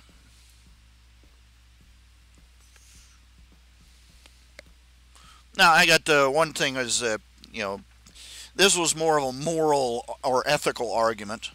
They were talking about the Space Rangers and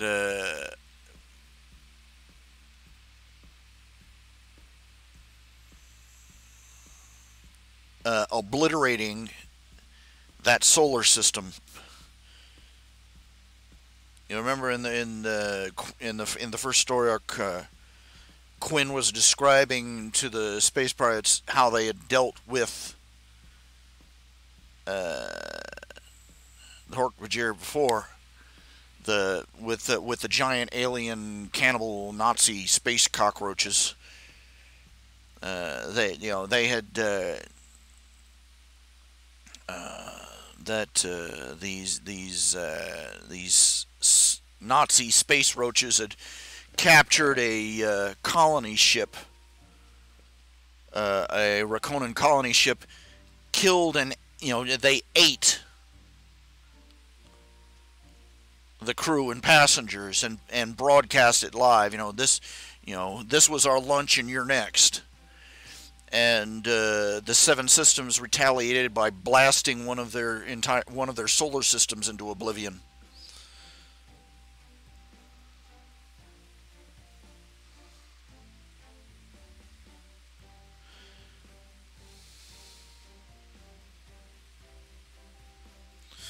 Well, to be fair, Quinn has a lot more experience. So most of his worst mistakes are in the past.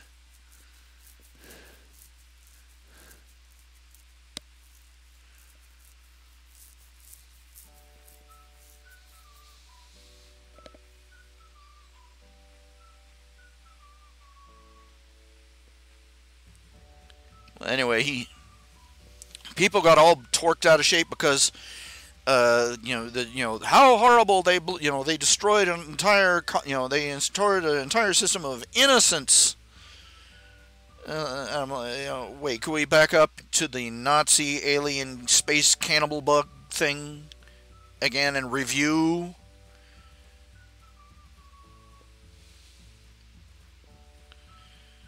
Innocent? No.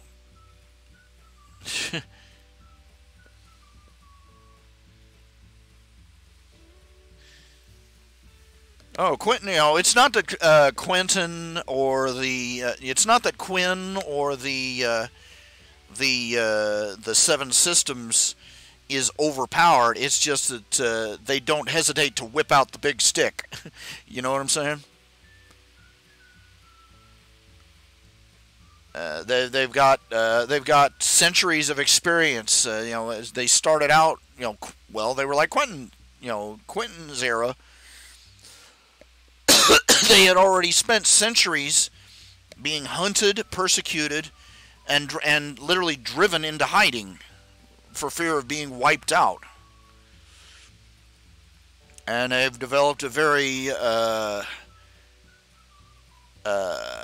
reactionary philosophy about social interaction.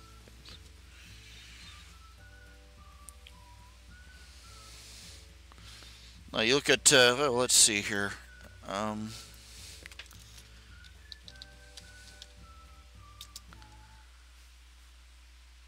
Let's see, Quinn, Space Ranger. I'm thinking of just dropping this. I might not, I don't know. But,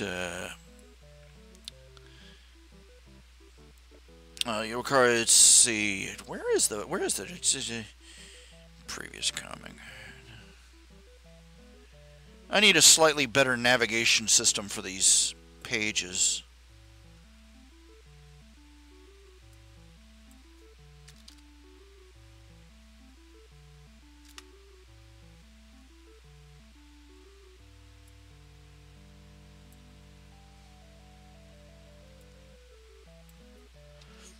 He was talking about how first contact was handled.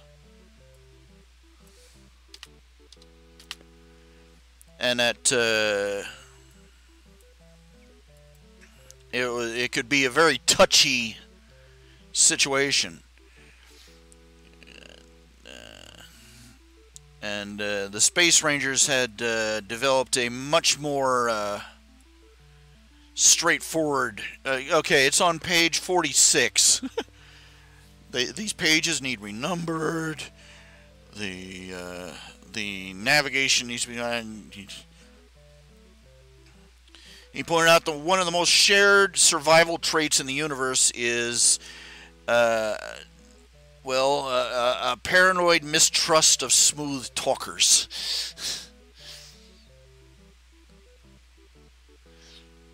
And that it usually went very badly for aliens who came in, we come in peace and we bring you enlightenment about the galaxy, and here let us share our technological knowledge and with you. And the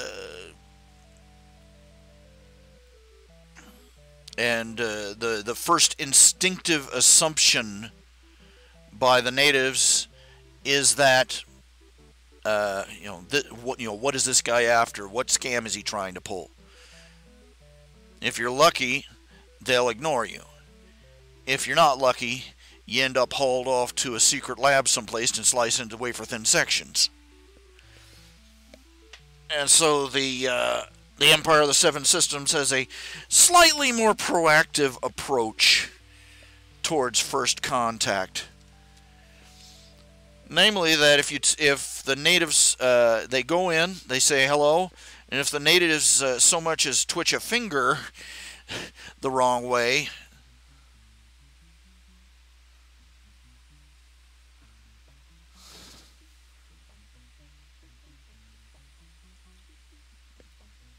in fact, it was general policy that the first people to go in would be the Space Rangers, because the Space Rangers were rough-hewn. They weren't diplomats, and they weren't smooth talkers, and they had a rather reactionary response to being threatened. Then after the lone Space Ranger had gone in and established, we come in peace, but we will take no bullcrap. Then they send in the diplomats and the ambassadors and the smooth talkers to unruffle any feathers.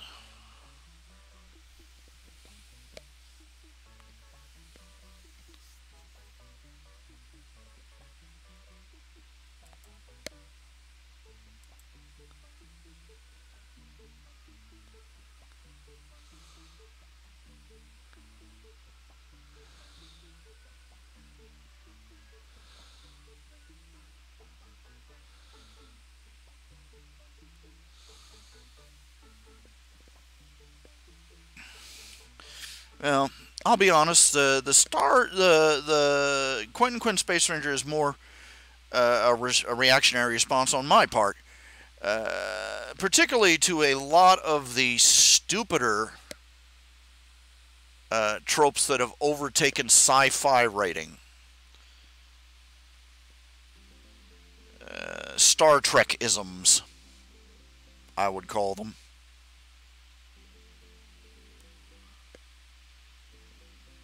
I mean, the current, the latest incarnation of the Star Trek franchise, the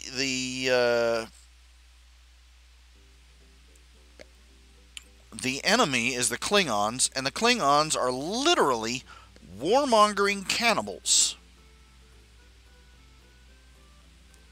And apparently the Federation is spending all its time in this war flogging itself about why did this happen? What did we do wrong that started this war? You showed up and you tasted good.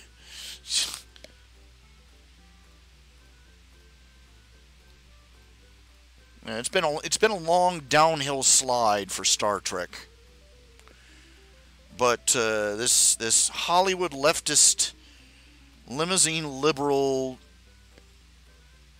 Eastern mystic bullcrap thinking has infested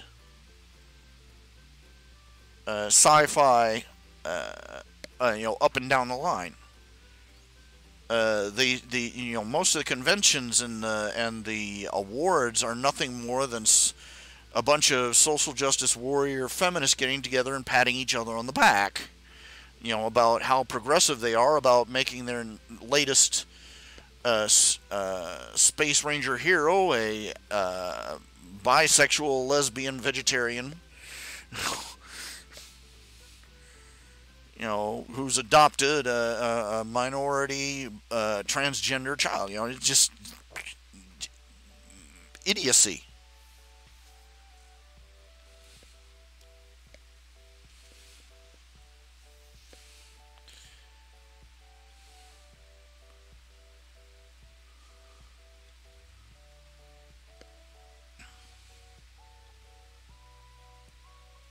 I haven't really expanded the Questor verse in Quentin Quinn Space Ranger as much as I have in Tales of the Questor. Obviously, the one is about a mile longer than the other, just the archives.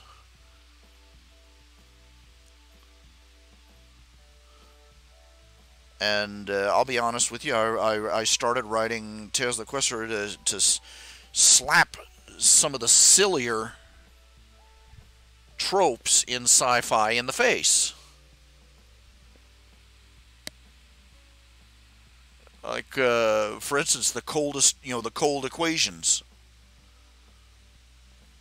My version was the coldest equations. And you'll note I didn't hesitate to take a bunch of cheap shots at a few other franchises either along the way.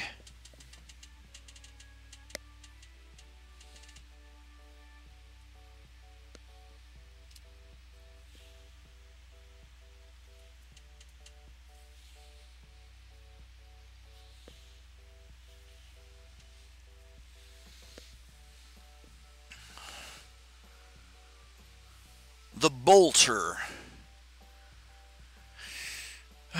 I'll be truthful, I am not as familiar with the Warhammer. I've got the general gist. I've never gotten into Warhammer, so I don't know that much about the intricacies of the lore and all that. I've got the general brushstrokes, and yeah.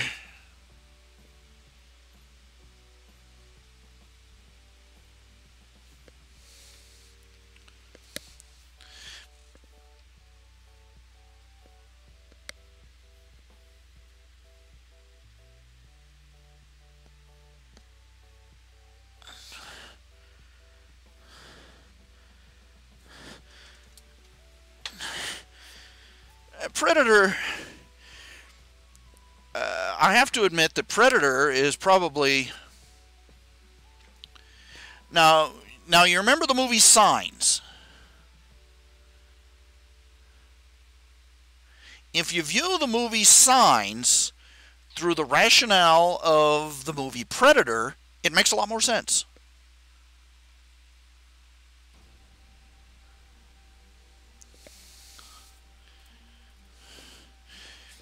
Because you're going, why are these aliens landing on a world covered with water that burns them like acid? And they're so, they can fly across the galaxy, but they're too stupid to open a doorknob? Well, then you realize, okay, what's the rationalization for going somewhere miserable, unpleasant, and dangerous? For the sport of it. If you assume that, the aliens and Signs, the Greys that are running around all over the place, those aren't the ones flying the ships. They're the hunting dogs. The aliens that fly the ship, they fly down, their ships turn invisible, and they send out the hunting dogs, aliens, to bring in the prize. It's a hunting trip. Done for sport, culture, whatever, tradition, whatever you want to call it. It's the same rationale as a bunch of rednecks going out into the middle of a swamp, setting up a blind, and sitting there, while their butts get cold and wet, passing around the Bud Light, and waiting for the ducks to show up.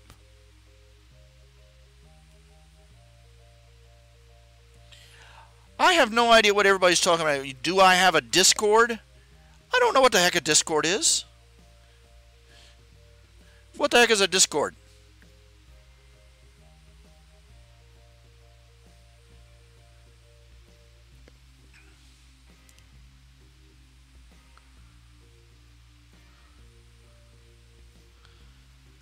So basically 45 millimeter to 99 millimeter.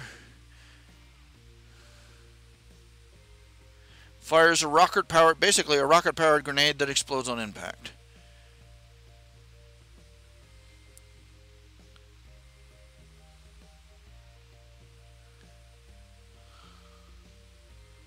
With voice chat rooms. We used to call those telephones. Okay, the bolter. That's how many rounds does it hold? How many rounds does a bolter hold, and where the heck are you taking it that you need a rocket launcher, a rocket launching handgun?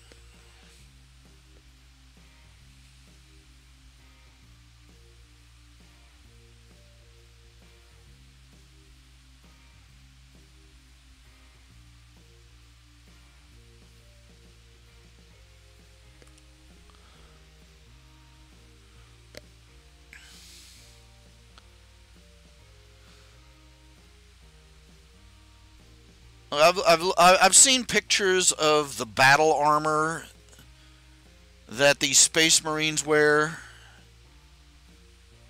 I'll state the obvious. First of all, they have the basic problem that if they shrug, they'll behead themselves. They carry around guns with chainsaws on them. Two problems. Okay, first of all, a chainsaw, moving parts. The more moving parts you have, the more points you have for that tool or weapon to break down. A battlefield is not the place you want to have to try and repair a chainsaw. And then there's the fact that basically, it's one of the dumbest tropes of the zombie apocalypse genre. People using chainsaws to fight the zombies. No. Okay, first of all, because chainsaws, the chains catch on things, they snap, they break, they snap back into, if into the face of the person wielding them. Just they're not weapons. They do not handle being driven through wet flesh and bone very well. Well, the problem is that nobody really mocks Warhammer for what it deserves to be mocked for.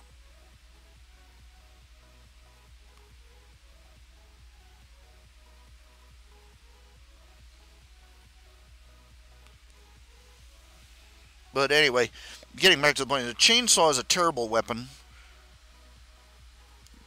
It breaks easily. It can backfire on the wielder easily. And as one man put it, congratulations, you've invented a melee weapon that can run out of ammo. Great, you're out there in the middle of, you're in the middle of the street battling zombies by the dozen.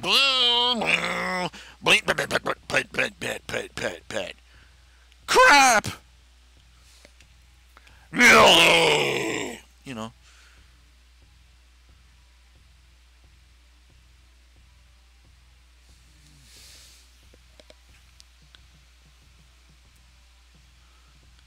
The problem is that okay, first of all, a lot of the stuff in Warhammer is borderline blasphemous. As I recall, one of the past identities. No, it's outright blasphemous, frankly. One of the past identities of the Emperor of Man was supposed to have been Jesus.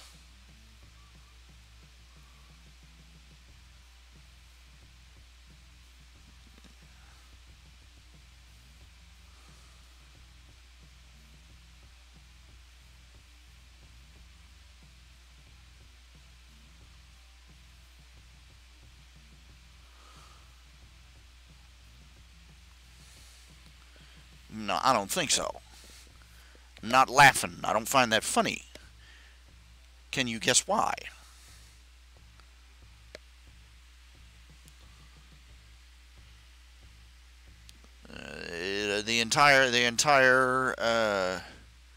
It's a deliberately crafted insult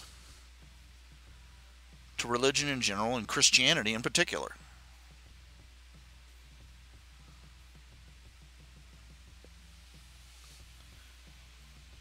It's written by a bunch of mental 6-year-olds who think that they're hip and clever.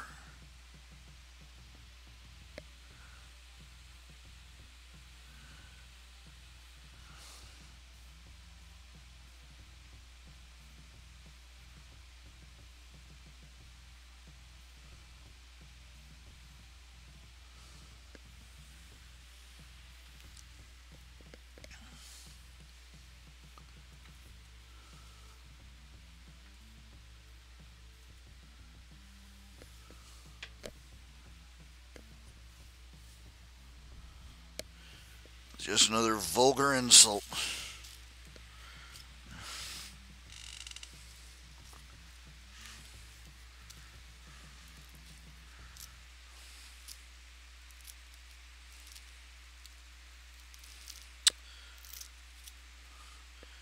And the sad thing is they still think that they're tragically hip.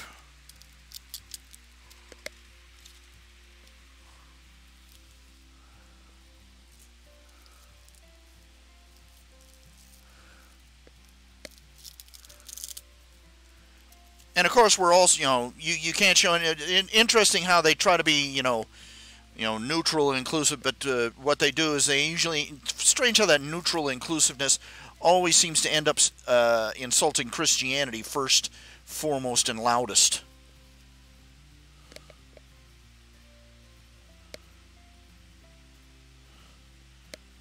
And they just wallow in the grotesquerie of it. The term I believe that is being used is grim derp.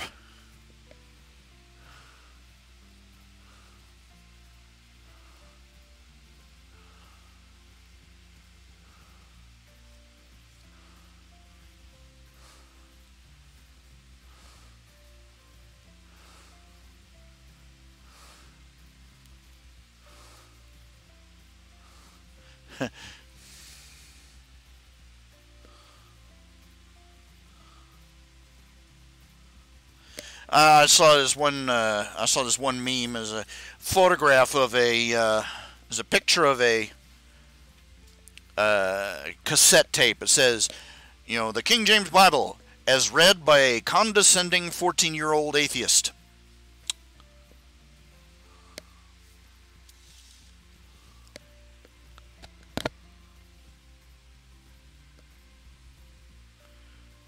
And yeah, everybody's, it's just for laughs. No, deep down they're all sitting there, we're so cool and badass with all the blood and gore and violence and bleak, dark, angsty, hopeless, bleak, darky, dark, grim, dark, derp, darkiness. Yeah.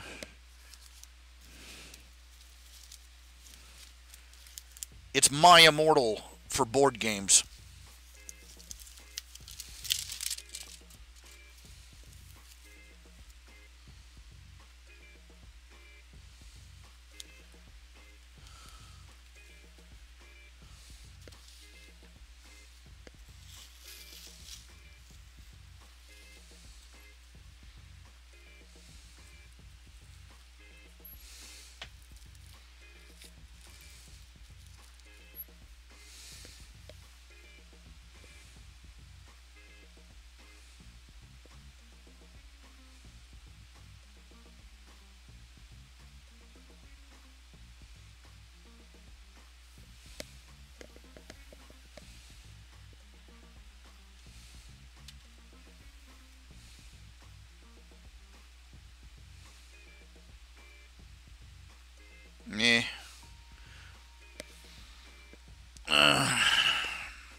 If you're ambiguous enough, you can make anything sound like a religious.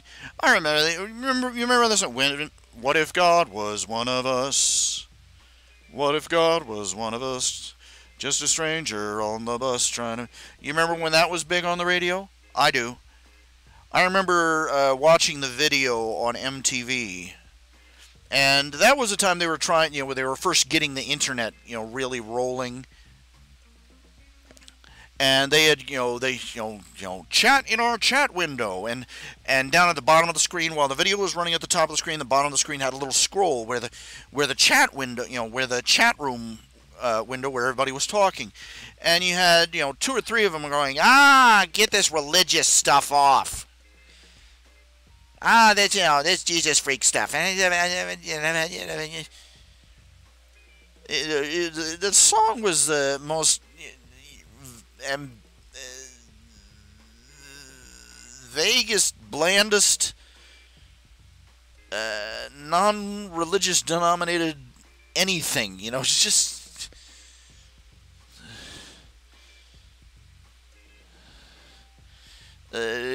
just a tragically hip 20-something trying to sound philosophical. Not even remotely religious. And people were getting all torqued off because you're putting your religion all over my MTV.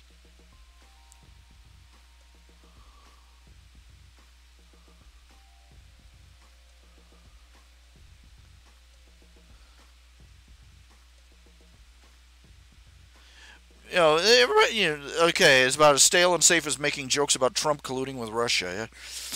Yeah? Okay, wasn't it not that long ago where everybody on the left was screaming that we ought to be cooperating with Russia more? We ought to be their friends. We ought to be getting along nicer with them. We ought to be doing this. We ought to be doing that.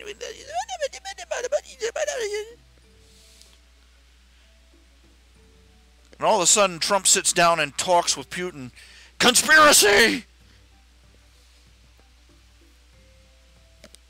I remember when Obama was out there promising the leader of Russia, "Oh, don't worry. Once I'm through with this election, I can do whatever I want." Literally, that's what he was saying. Is once this election is over, I don't have to hold back anymore. Oh yeah. And what's not being brought up in all these discussions about the supposed collusion? All the trails they're coming up with are leading back to the Democrat Party. Interesting.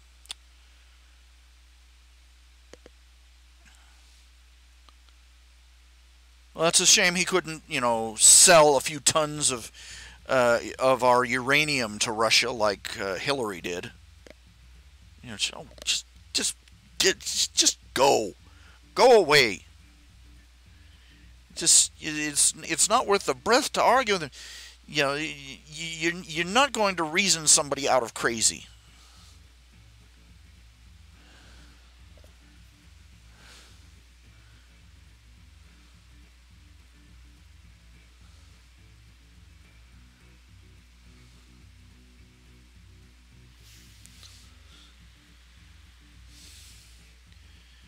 Nutcases. Trying to bandage my leg up here.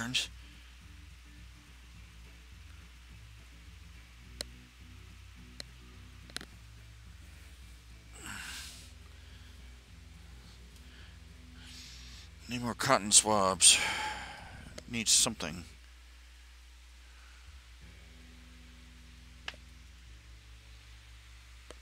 Towels and sponges or something. I don't know. I'm sorry. I'm just thinking out loud here. It's stuff I'm trying to bandage my leg. It's kind of a handful. When people can't reach their arms around your waist, that's sad. When you can't reach your arms around your own leg, that's beyond tragic.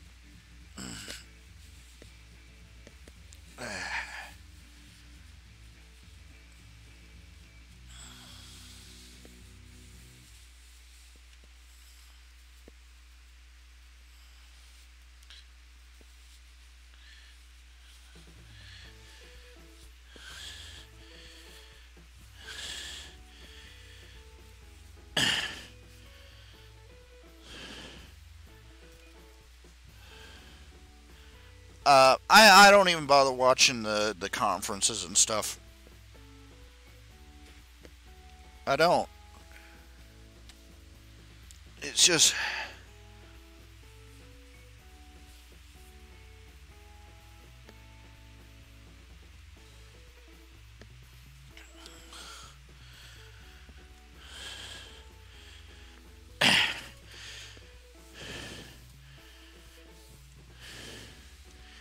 They're not going to tell anybody, you know.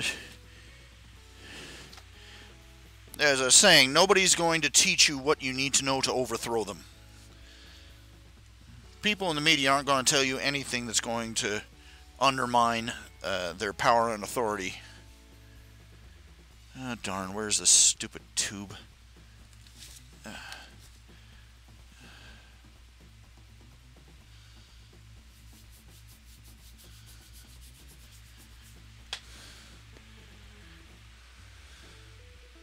Yeah, there was supposedly, you know, some like they found 11 Russians posting stuff on Facebook that was supposed to, let me get this straight. They talking about how they were posting stuff on Facebook to tamper with the election. I'm like, what? Facebook?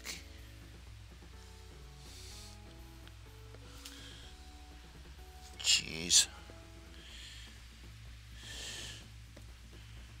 Short bus city, I swear. It's just...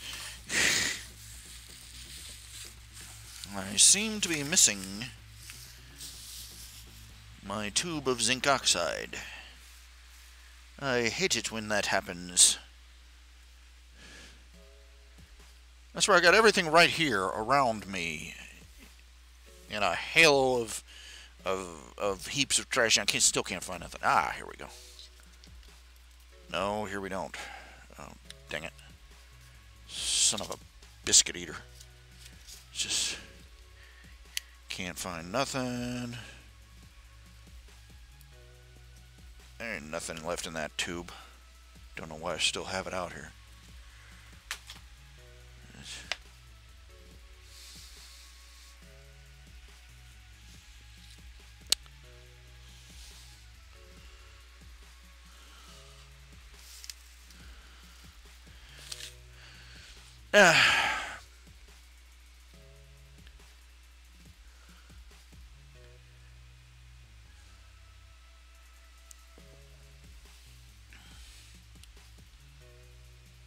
Oh man, come on.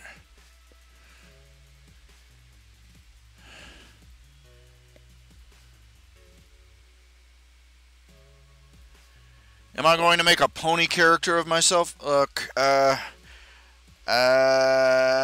probably not. Probably not!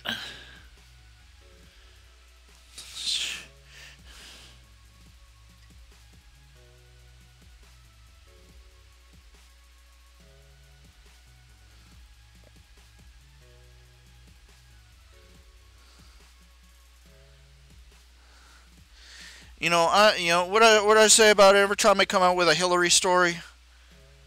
The Hillary story, I'm just tired of it. Just call me when you put the cuffs on her. I keep saying this. Call me when you put the cuffs on her.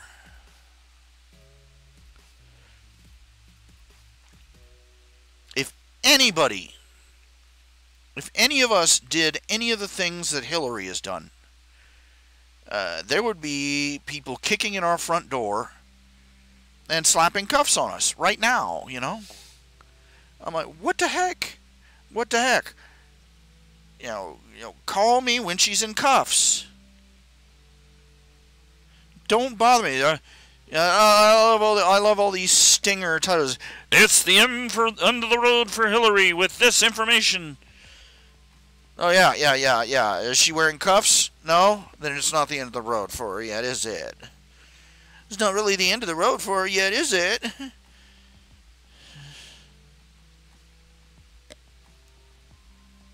I don't expect justice in our country anymore. I don't. I just can't. I can't expect it. Because, my God, look. Ted Kennedy.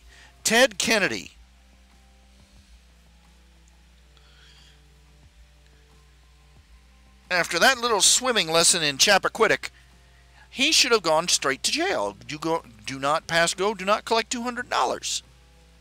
He should have been in prison.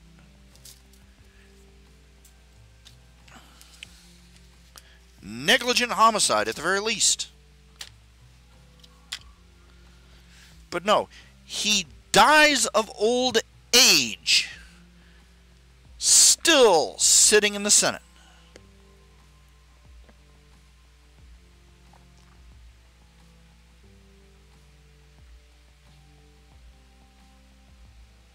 No one should die of old age in the Senate. Especially not a criminal. But there he sat, wielding power over the whole nation. Blood of a dead woman on his hands.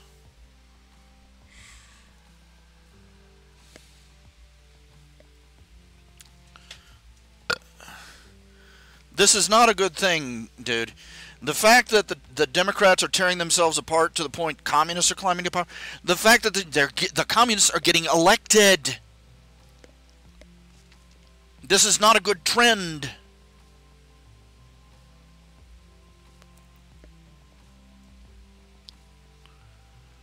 Yeah, we'll win. It'll be a rather Pyrrhic victory. We'll be standing in the ashes of our country going, told you so.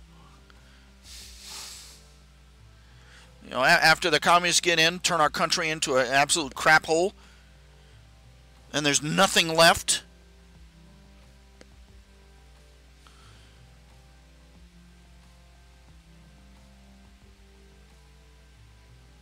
Yeah. Glorious future. We all get to stand around going, told you so. Hurrah.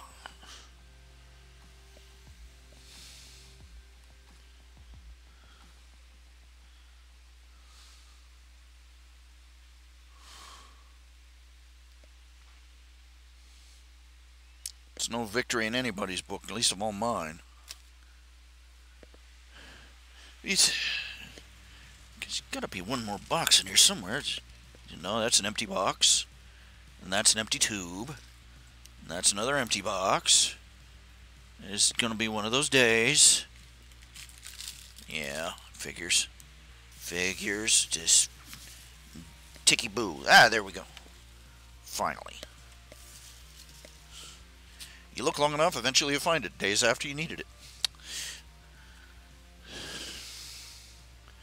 Yeah, well, dude, other countries have gone through this phase too, with fanatical leftists marching in the streets.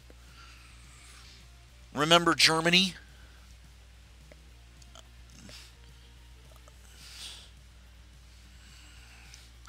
I imagine there were a ton of Jews standing around. Oh, well, eventually they'll alienate all the voters. Then you'll see. Oh yeah, they alienated everybody. After they stuffed 8 million of their own people in ovens. Not the kind of victory I want.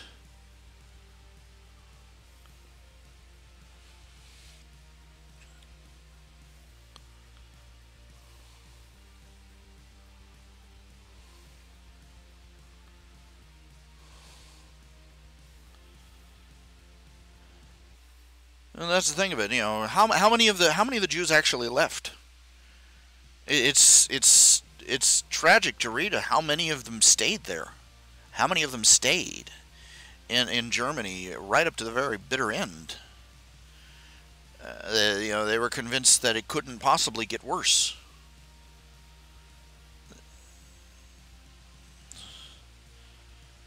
The old boiled frog,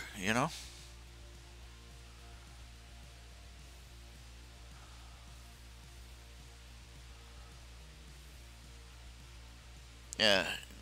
Do you know how little it would take to put America in a dire situation? Yeah, America's not in the same dire state that Germany was in, but we're in a position that'd be worse. It was the collapse of the German mark that led to everything else. Germany was already fairly well along the progressive, hedonistic, leftist thinking. The armchair philosophers had pretty much corrupted everything by that point.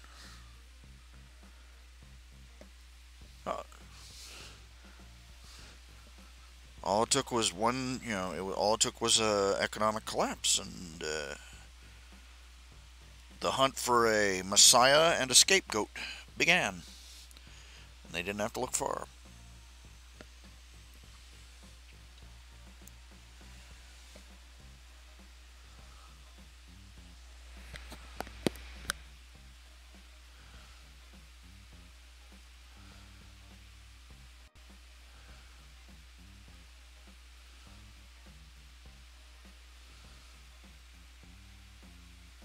No. Most, you'd like to think so, but let's point out the obvious. Those people in those towns that they marked, they were just across the hill from these death camps in Germany. They knew. They were probably downwind of them often enough.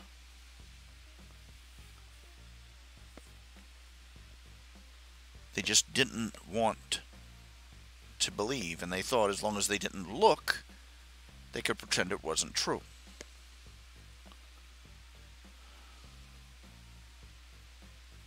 And I think the majority of them did know. I think the majority of them didn't care.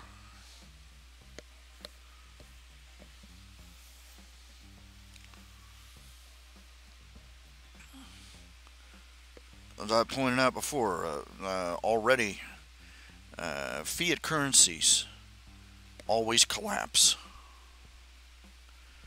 And we have put, America and England have pushed their fiat currencies as far as they possibly can.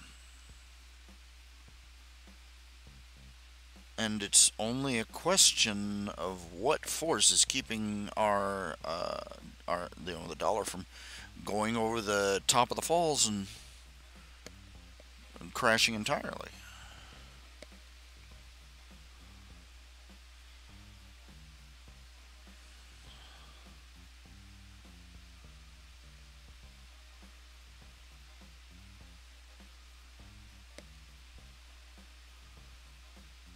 My dad used to criticize the news. They don't care about the morals or the morals of the politicians or their ethics or anything else. All they care about is the money. All they care about is the money. And I had to think that over for a long time. And I've come to, wait a minute, wait a minute. All they care about is taxes. And I'm like, wait a minute, this is where the rubber meets the road. Of course we care about taxes. Taxes, everybody complains about the things the government does, but it's the tax dollars that is how they do all the things we complain about.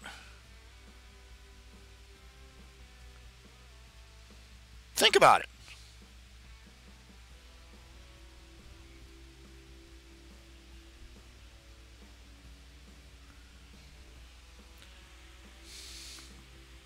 And since when has "thou shalt not steal" been revoked?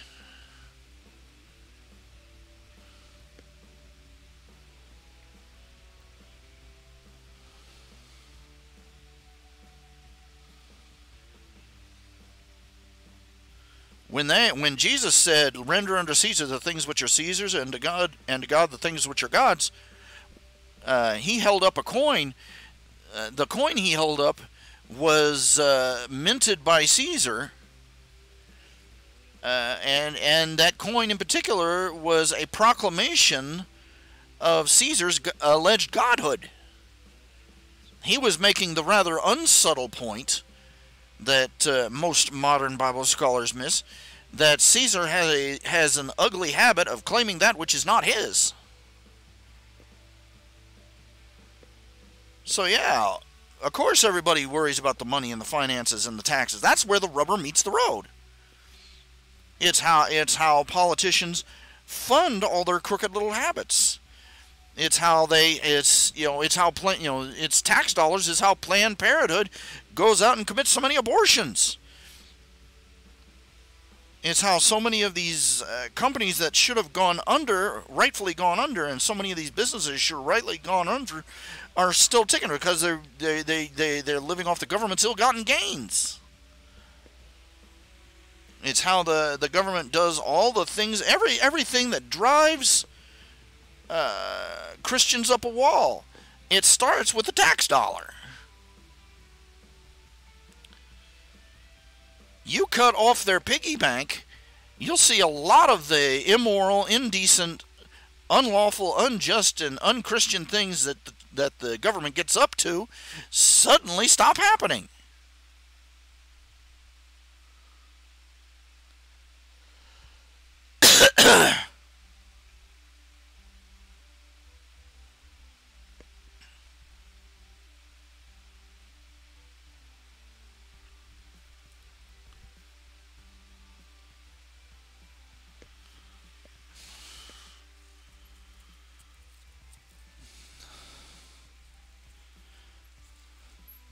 Yes.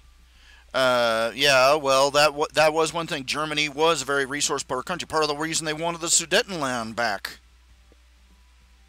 at the start of World War II. The Rhineland, what was it? The Rhineland, the Sudetenland? They wanted that because they needed it. If they were going to be anything more.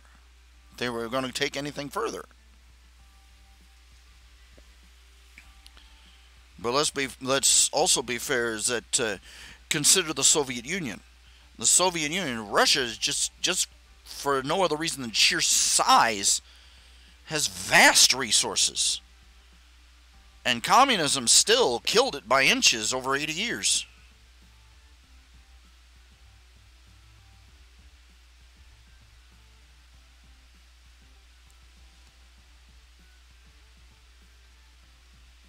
A country run by an evil government can have all the riches of the earth at its feet and still starve to death. That's why so many third world countries that are stricken with famine. It has nothing to do with their ability to grow their own food, and everything to do with the fact that their government is just killing them, starving them to death.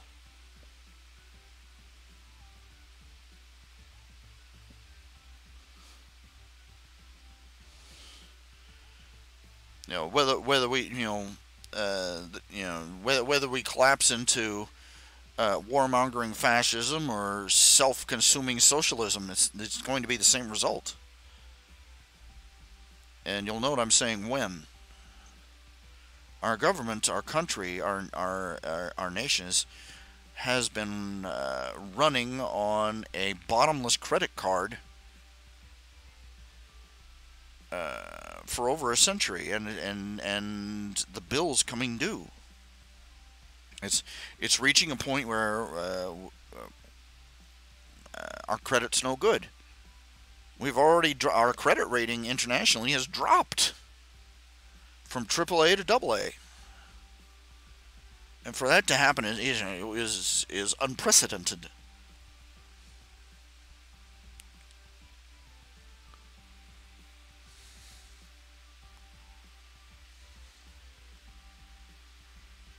Utterly unprecedented.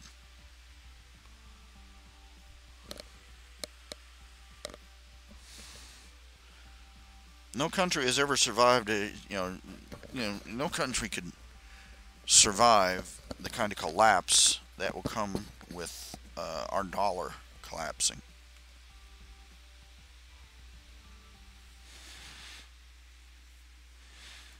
And it will collapse. It's fiat currency. It has nothing backing it.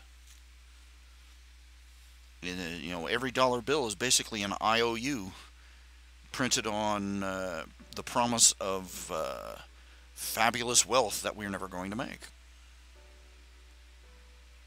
We're literally living on money borrowed from the future that will never come. We're a America is basically a teenage boy who got left alone for the weekend with his daddy's car keys, the keys to the whiskey cabinet, and his no limit platinum card.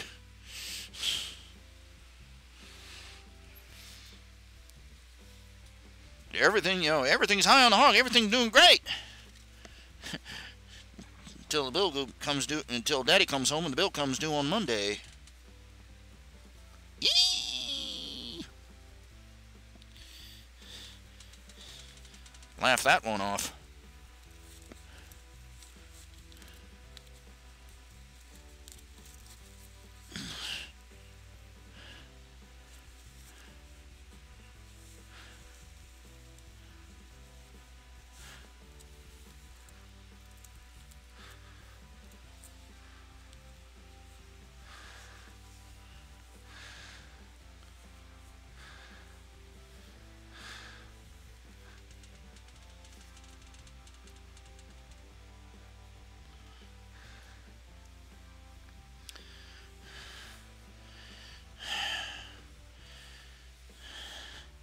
Fiat currency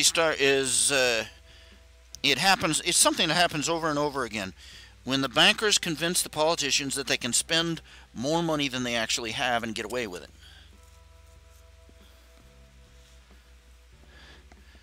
And for them, it's a win-win. The wealth of a nation ends up in their pockets. And they can run off with it and leave the rest of us holding the bag. I guarantee you that every politician, every statesman, so-called, and every banker in this country has a jet waiting for them, fully fueled and ready to take off at any moment to fly them off to some place with no extradition treaty.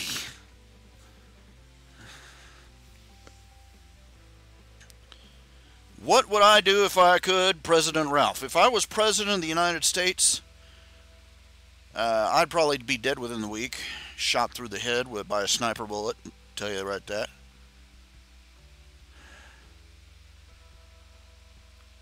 There's no way to escape it. I mean, one of the things I do, I've got a list of things that I would do. They might delay the end, but I don't think there's any real way to prevent the end. First off, I would reduce the tax burden back down to 10% across the board, top to bottom. A flat 10%, period.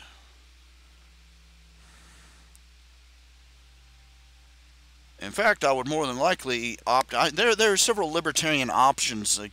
They've debated over several different options on how to close out the income tax. You realize that currently the income tax is only 1/3.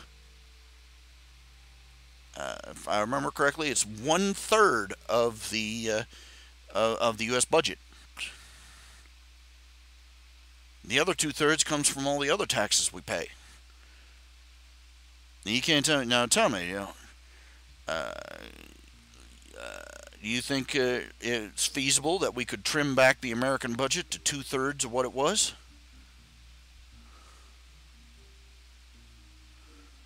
We could eliminate the income tax entirely.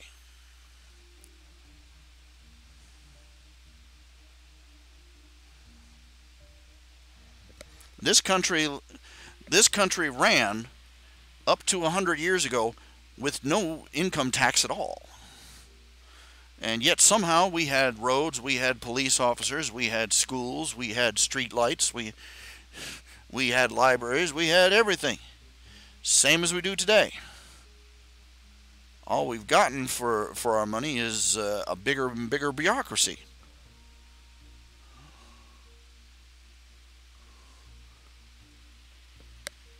I would trim back the taxes. I would eliminate the Social Security. I would eliminate the income tax and the Social Security tax. First, I'd eliminate the income tax, and the IRS would have a new job. It would be to refund everybody who'd paid into Social Security. How would they do that? They would give out Social Security. They would give Social Security back as tax credits. And you would pay no taxes until that was paid off.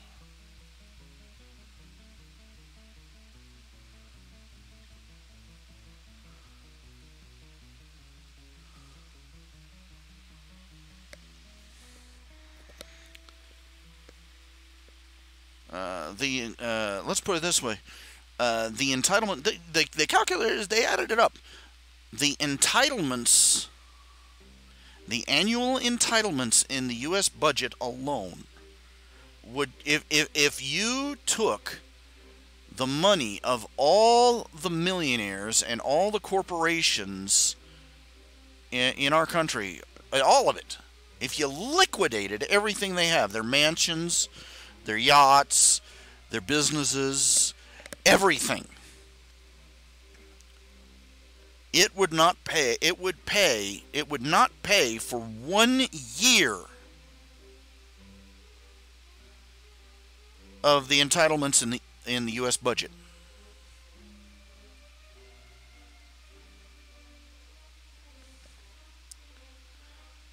Once the income tax was gone, and once the Social Security tax was gone, I would start trimming back on. I would just simply. There are entire branches of the government, of the bureaucracy, that would simply cease to be. Alcohol, tobacco, and firearms should be a convenience store, not a government bureaucracy. The Internal Revenue Service could be put to doing itself out of a job once it finished refunding everybody their Social Security money. You couldn't give them the actual money. You'd have to give them things like tax credits.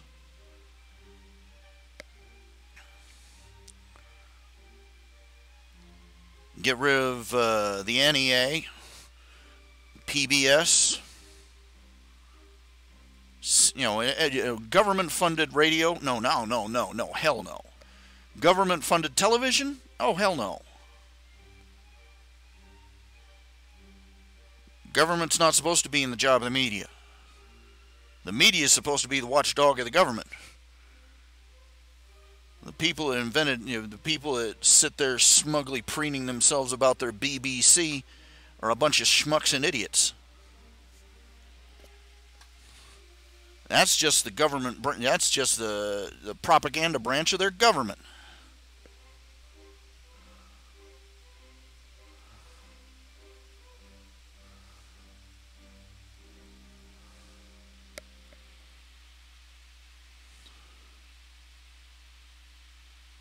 Public education system, I would privatize it. I will put it up on the auction block.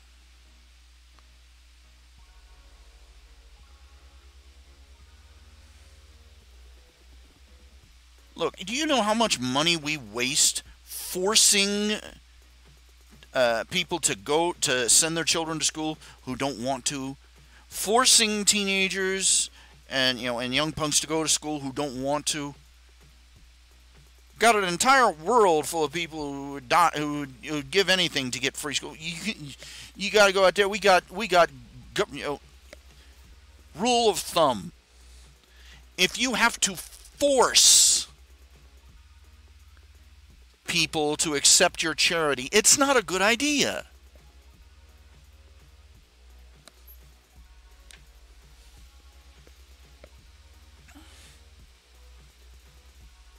I'd put every single school up on an auction block.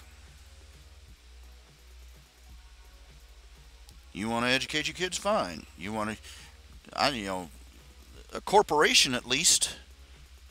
Oh, you want the first school of Pepsi, huh? You want Coca-Cola running a school. You want these evil corporations. A corporation would at least educate the damn kids. They'd at least be able to hold down a job.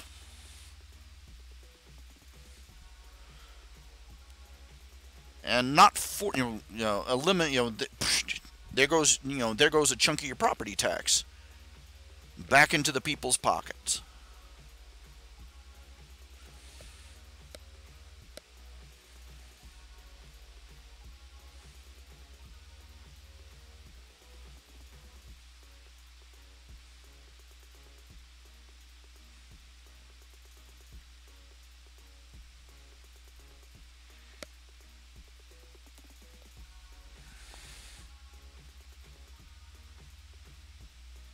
instead of wasting all that money forcing children to go someplace that they hate to get an education that isn't worth shit.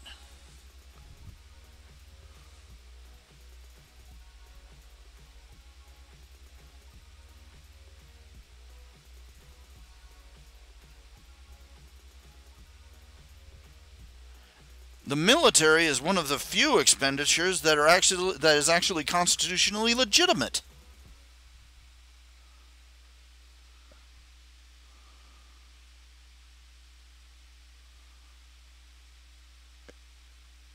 NASA up on an auction block.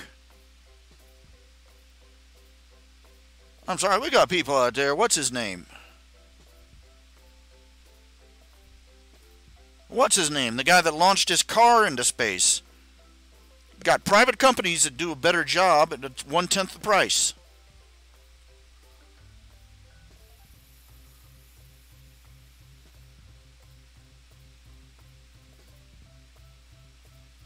Elon Musk, man. I can't believe I forgot that name. But, dang. Eliminate the minimum wage, too. The government, all price controls gone. I'll make it that simple. It's immoral, unjust, unethical, and terrible economics to institute a price ceiling or price floor on any product or service. And that includes labor.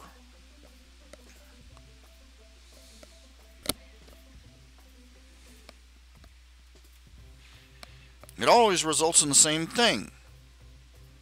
It's always to the detriment of the economy and to the detriment of the people in the economy.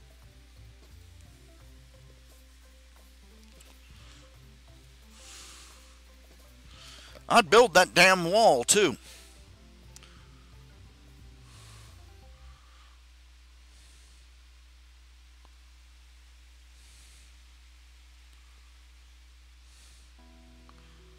I'd add a frickin' minefield. Oh, that's horrible. No, what's horrible is coming out and finding your daughter being raped by an illegal immigrant. What's horrible is getting shot in your own living room because a couple of drug runners decided to sneak across the border. Ay, ay, ay, ay, ay, ay, ay. What's horrible is coming out and finding ripped clothes, piles of stuff left behind, ripped clothes where some little 12-year-old girl crossing the border was handed over to a couple of pedophiles by her mother to pay for their passage.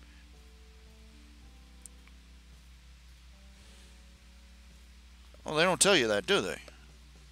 They don't tell you that. They don't tell you that most of these poor separated families, these mothers and fathers are using their children as drug mules, selling them off as sex slaves or worse.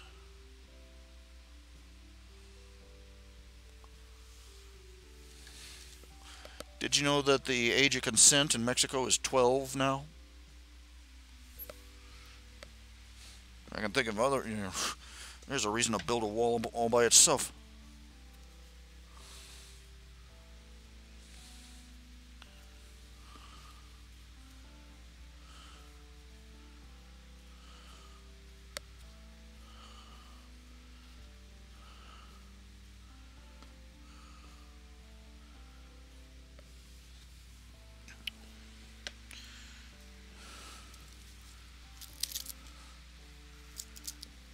Assets forfeiture laws would go too. I would legalize. I'm sorry. The drug laws, they would have to go.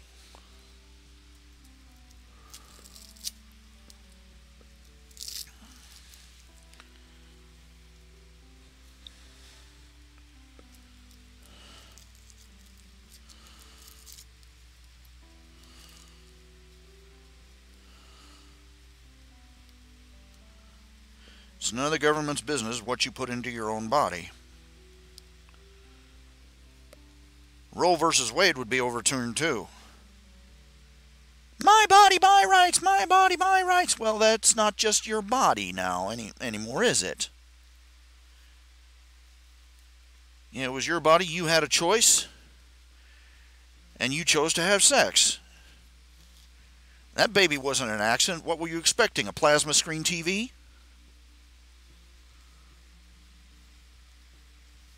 If you don't respect the most helpless life, if you don't respect the most helpless and innocent lives, then why would anybody expect you to protect the lives and the rights of anyone else?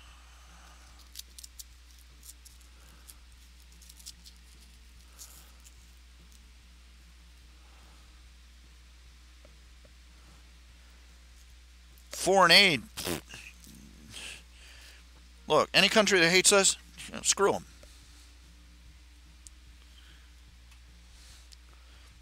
We stop sending money to all these countries that most people don't realize. These Arab countries, in their eyes, culturally speaking, we are paying. That isn't charity from us. That's tribute. They see it as us paying tribute to their superior culture and to their superior nation. It just foments even more arrogance on their part.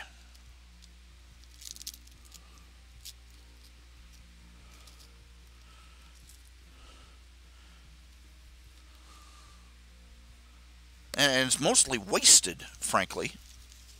Of course, most government-run charity is wasted. But seriously, it's wasted because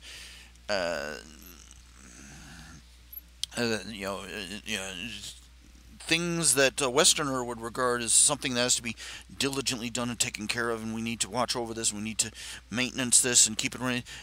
Allah, as Allah wills it, is their attitude.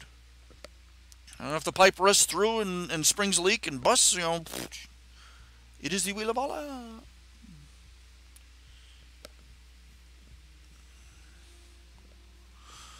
You realize that most of the people in the Middle East, you ask them they sincerely believe that Allah will refill all their oil wells once they run dry.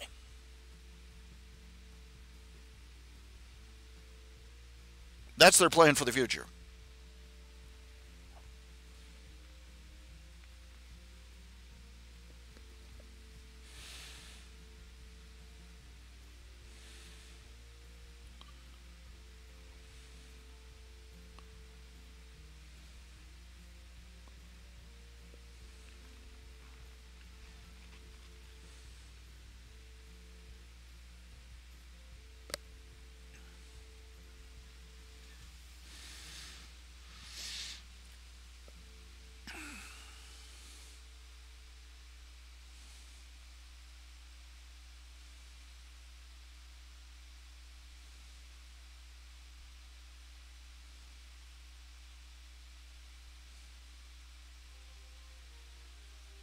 It's a painful thing, but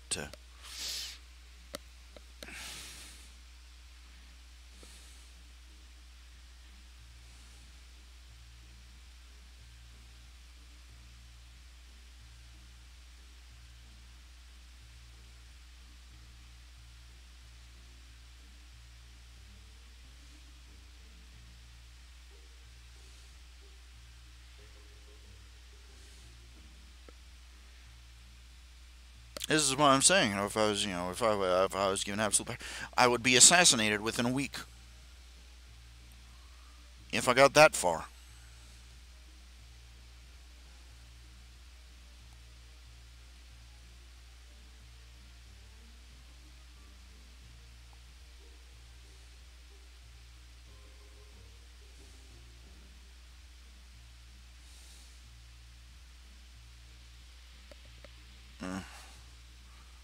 I'd lift the moratoriums on. I'd lift all the moratoriums. We have got enough shale oil in this country alone to last us for the next century. We've got coal deposits out the Winglong that can be we can convert them into coal oil. That's what many countries did during the World War I and World War II. They converted coal oil. They converted coal into coal oil so that they would have fuel. But our country, our government has declared a moratorium on it. Put the cap on it. I'd lift the moratoriums on pretty much everything that we got. Anwar, drill that mother. Offshore, drop them wells. Pipeline? Oh, hell yeah.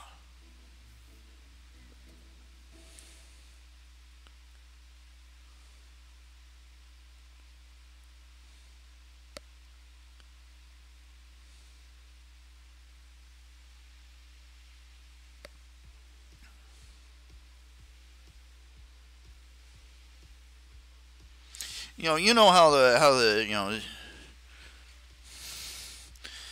Have you ever heard one of those urban myths they have? The 200-mile-a-gallon carburetor.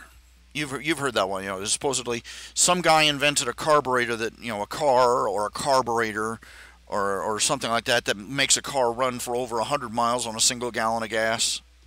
You ever heard that one? And the idea is that the car companies, basically, or they bought it back, or they stole it, and they're sitting on the blueprint, and or the oil companies bought the magic carburetor, and they're sitting on the patent and not letting it out and all this other stuff. Think about that. Think how stupid that is. Think how stupid that is. People, when fuel is cheap, people drive more.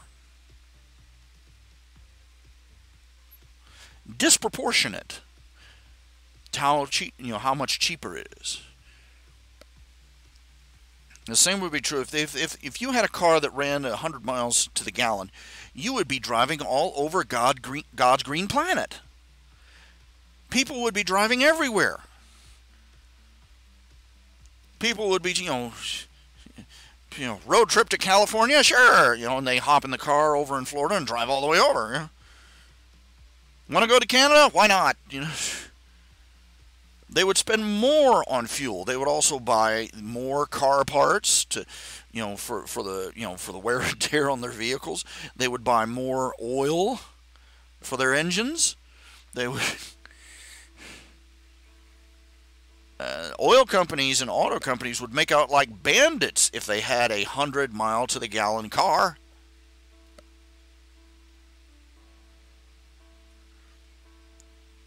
And they say the oil companies are sitting on solar energy. They're sitting on, they've got, and there are people who believe that they have fusion reactors and stuff that they're not letting. Look, oil companies are not in the business of oil. They're in the business of money. They're in the business of energy. If they found a recipe that you could make gasoline out of, I don't know, eggplant, I guarantee you every last oil company on the planet would stop drilling the same day and start handing out garden rakes and hoes to all their workers and say, start planting that eggplant, boy.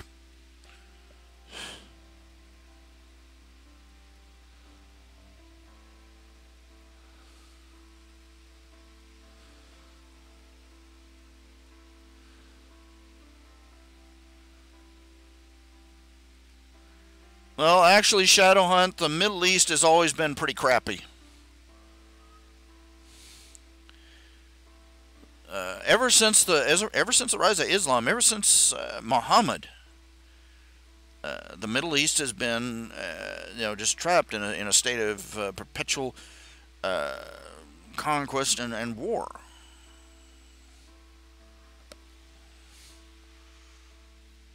That's not a modern politician's fault.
You're talking about with the California Trump and talking about putting tariffs on Canada, that kind of thing.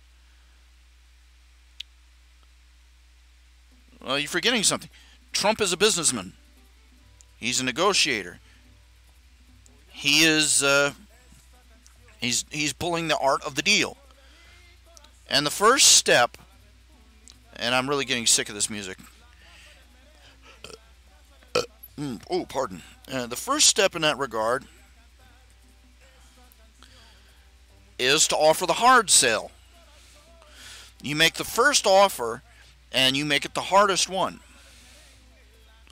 So that way you can come back later and offer a softer deal, and you stand a better chance of getting that offer accepted. All negotiations start out with people making a ridiculous offer. The seller wants a ridiculously high price. The buyer wants a ridiculously low one.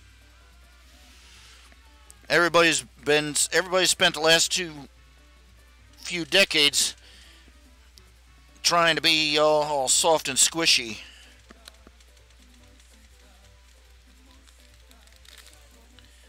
It's just a basic rule. You're gonna play hardball with a businessman like Trump. You better be wearing a cup.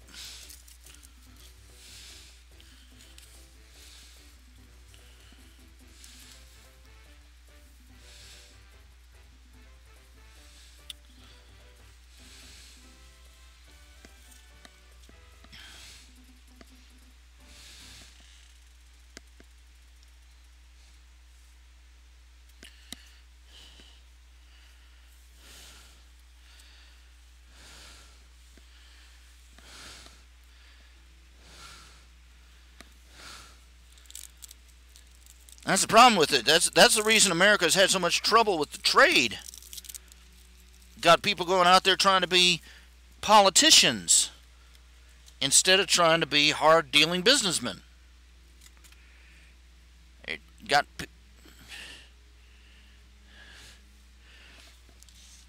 people are getting shocked when a businessman shows up and starts making the deals again.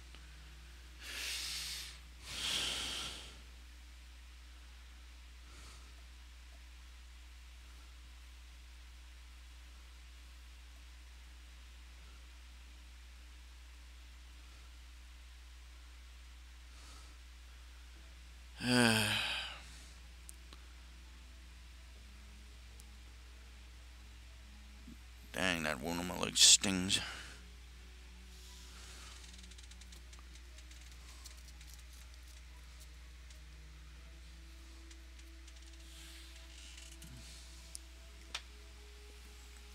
Oh yeah, I remember seeing some of the older pictures back before the Shah took over Iran. It was a dang shame. World's run by idiots.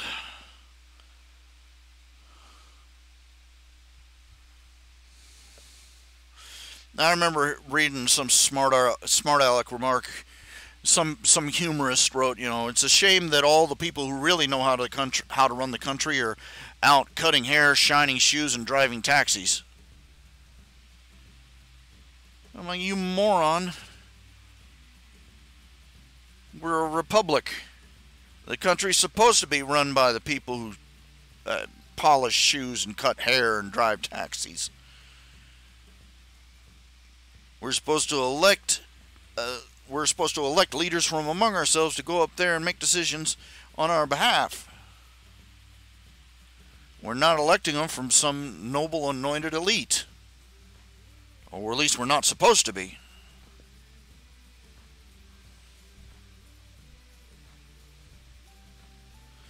People don't think about some of these things. Never kick a man when he's down. When else are you going to kick him? I don't know about you, but I don't feel like trying to high kick somebody in the face.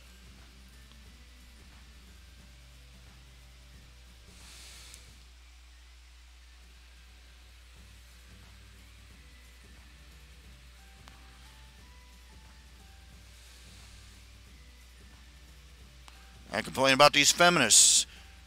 Think You think you deserve women just for being nice, you're only pursuing, or better yet, oh, you're only following her, you're only interested in her because she was nice to you. I'm like, yes. All these women talking about being nice as if it were common as dirt, as if it weren't the rarest trait to be found among the opposite sex.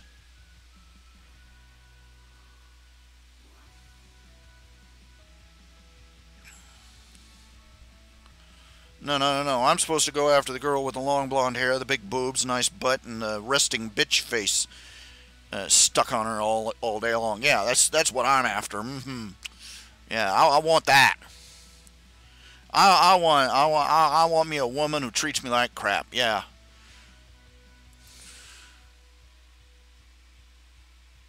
Yeah, that's what I'm saying. Wardcrafter, kindness is the trait.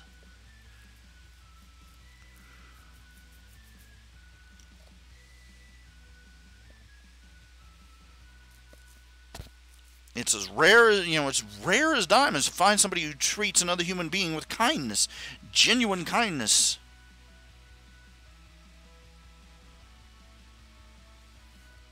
And then you act as and then you talk about a guy who falls for a girl like that as if he were a fool. Oh, she's nice into you. It doesn't mean she's into you. Well, no. That's why I'm pursuing her, trying to get her into me. Trying to get her interested in me. Come on.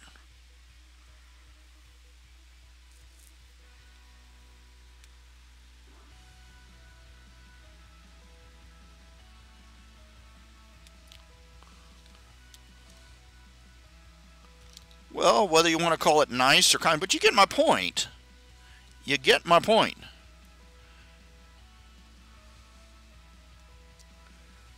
What, some poor hopeless nerd falls for a girl who's kind to him. Probably the first time a girl has treated him like a human being. What kind of boy wouldn't fall for that?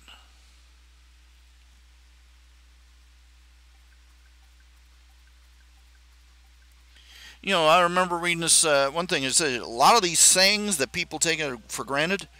A lot of these popular sayings, like let's see, most of them are abbreviated. Most people don't know the whole saying. For instance, you've heard this one: "Birds of a feather flock together."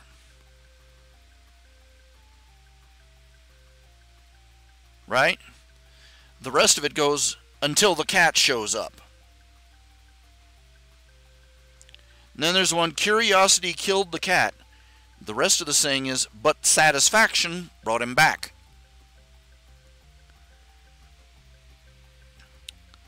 You ever heard the phrase, blood is thicker than water? The original saying is, "The blood of the covenant is thicker than the water of birth." Saying, most of these sayings are basically saying the exact opposite of what most people use them for.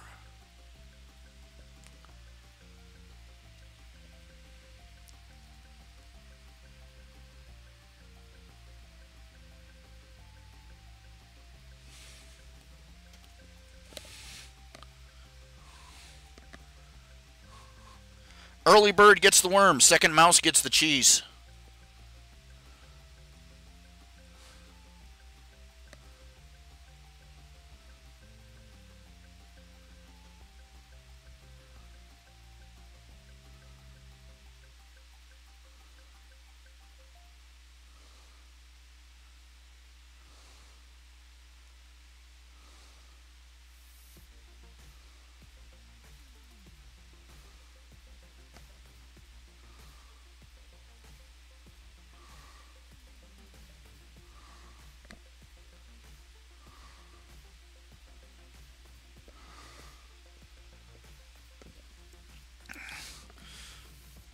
Wise men make sayings, fools repeat them. Benjamin Disraeli.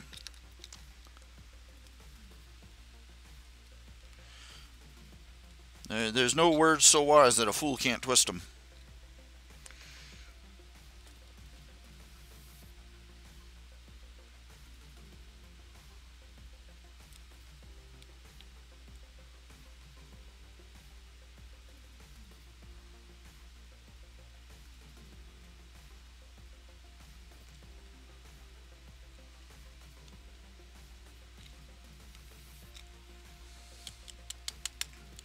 Okay, it has been 3.5 hours.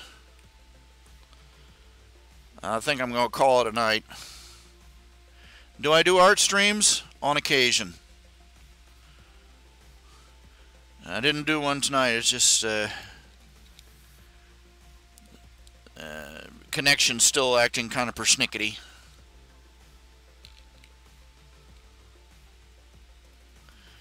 I'll probably do one tomorrow night. I got several commissions. I better be doing a lot of drawing tomorrow night. So, okay, it is 12:34 here.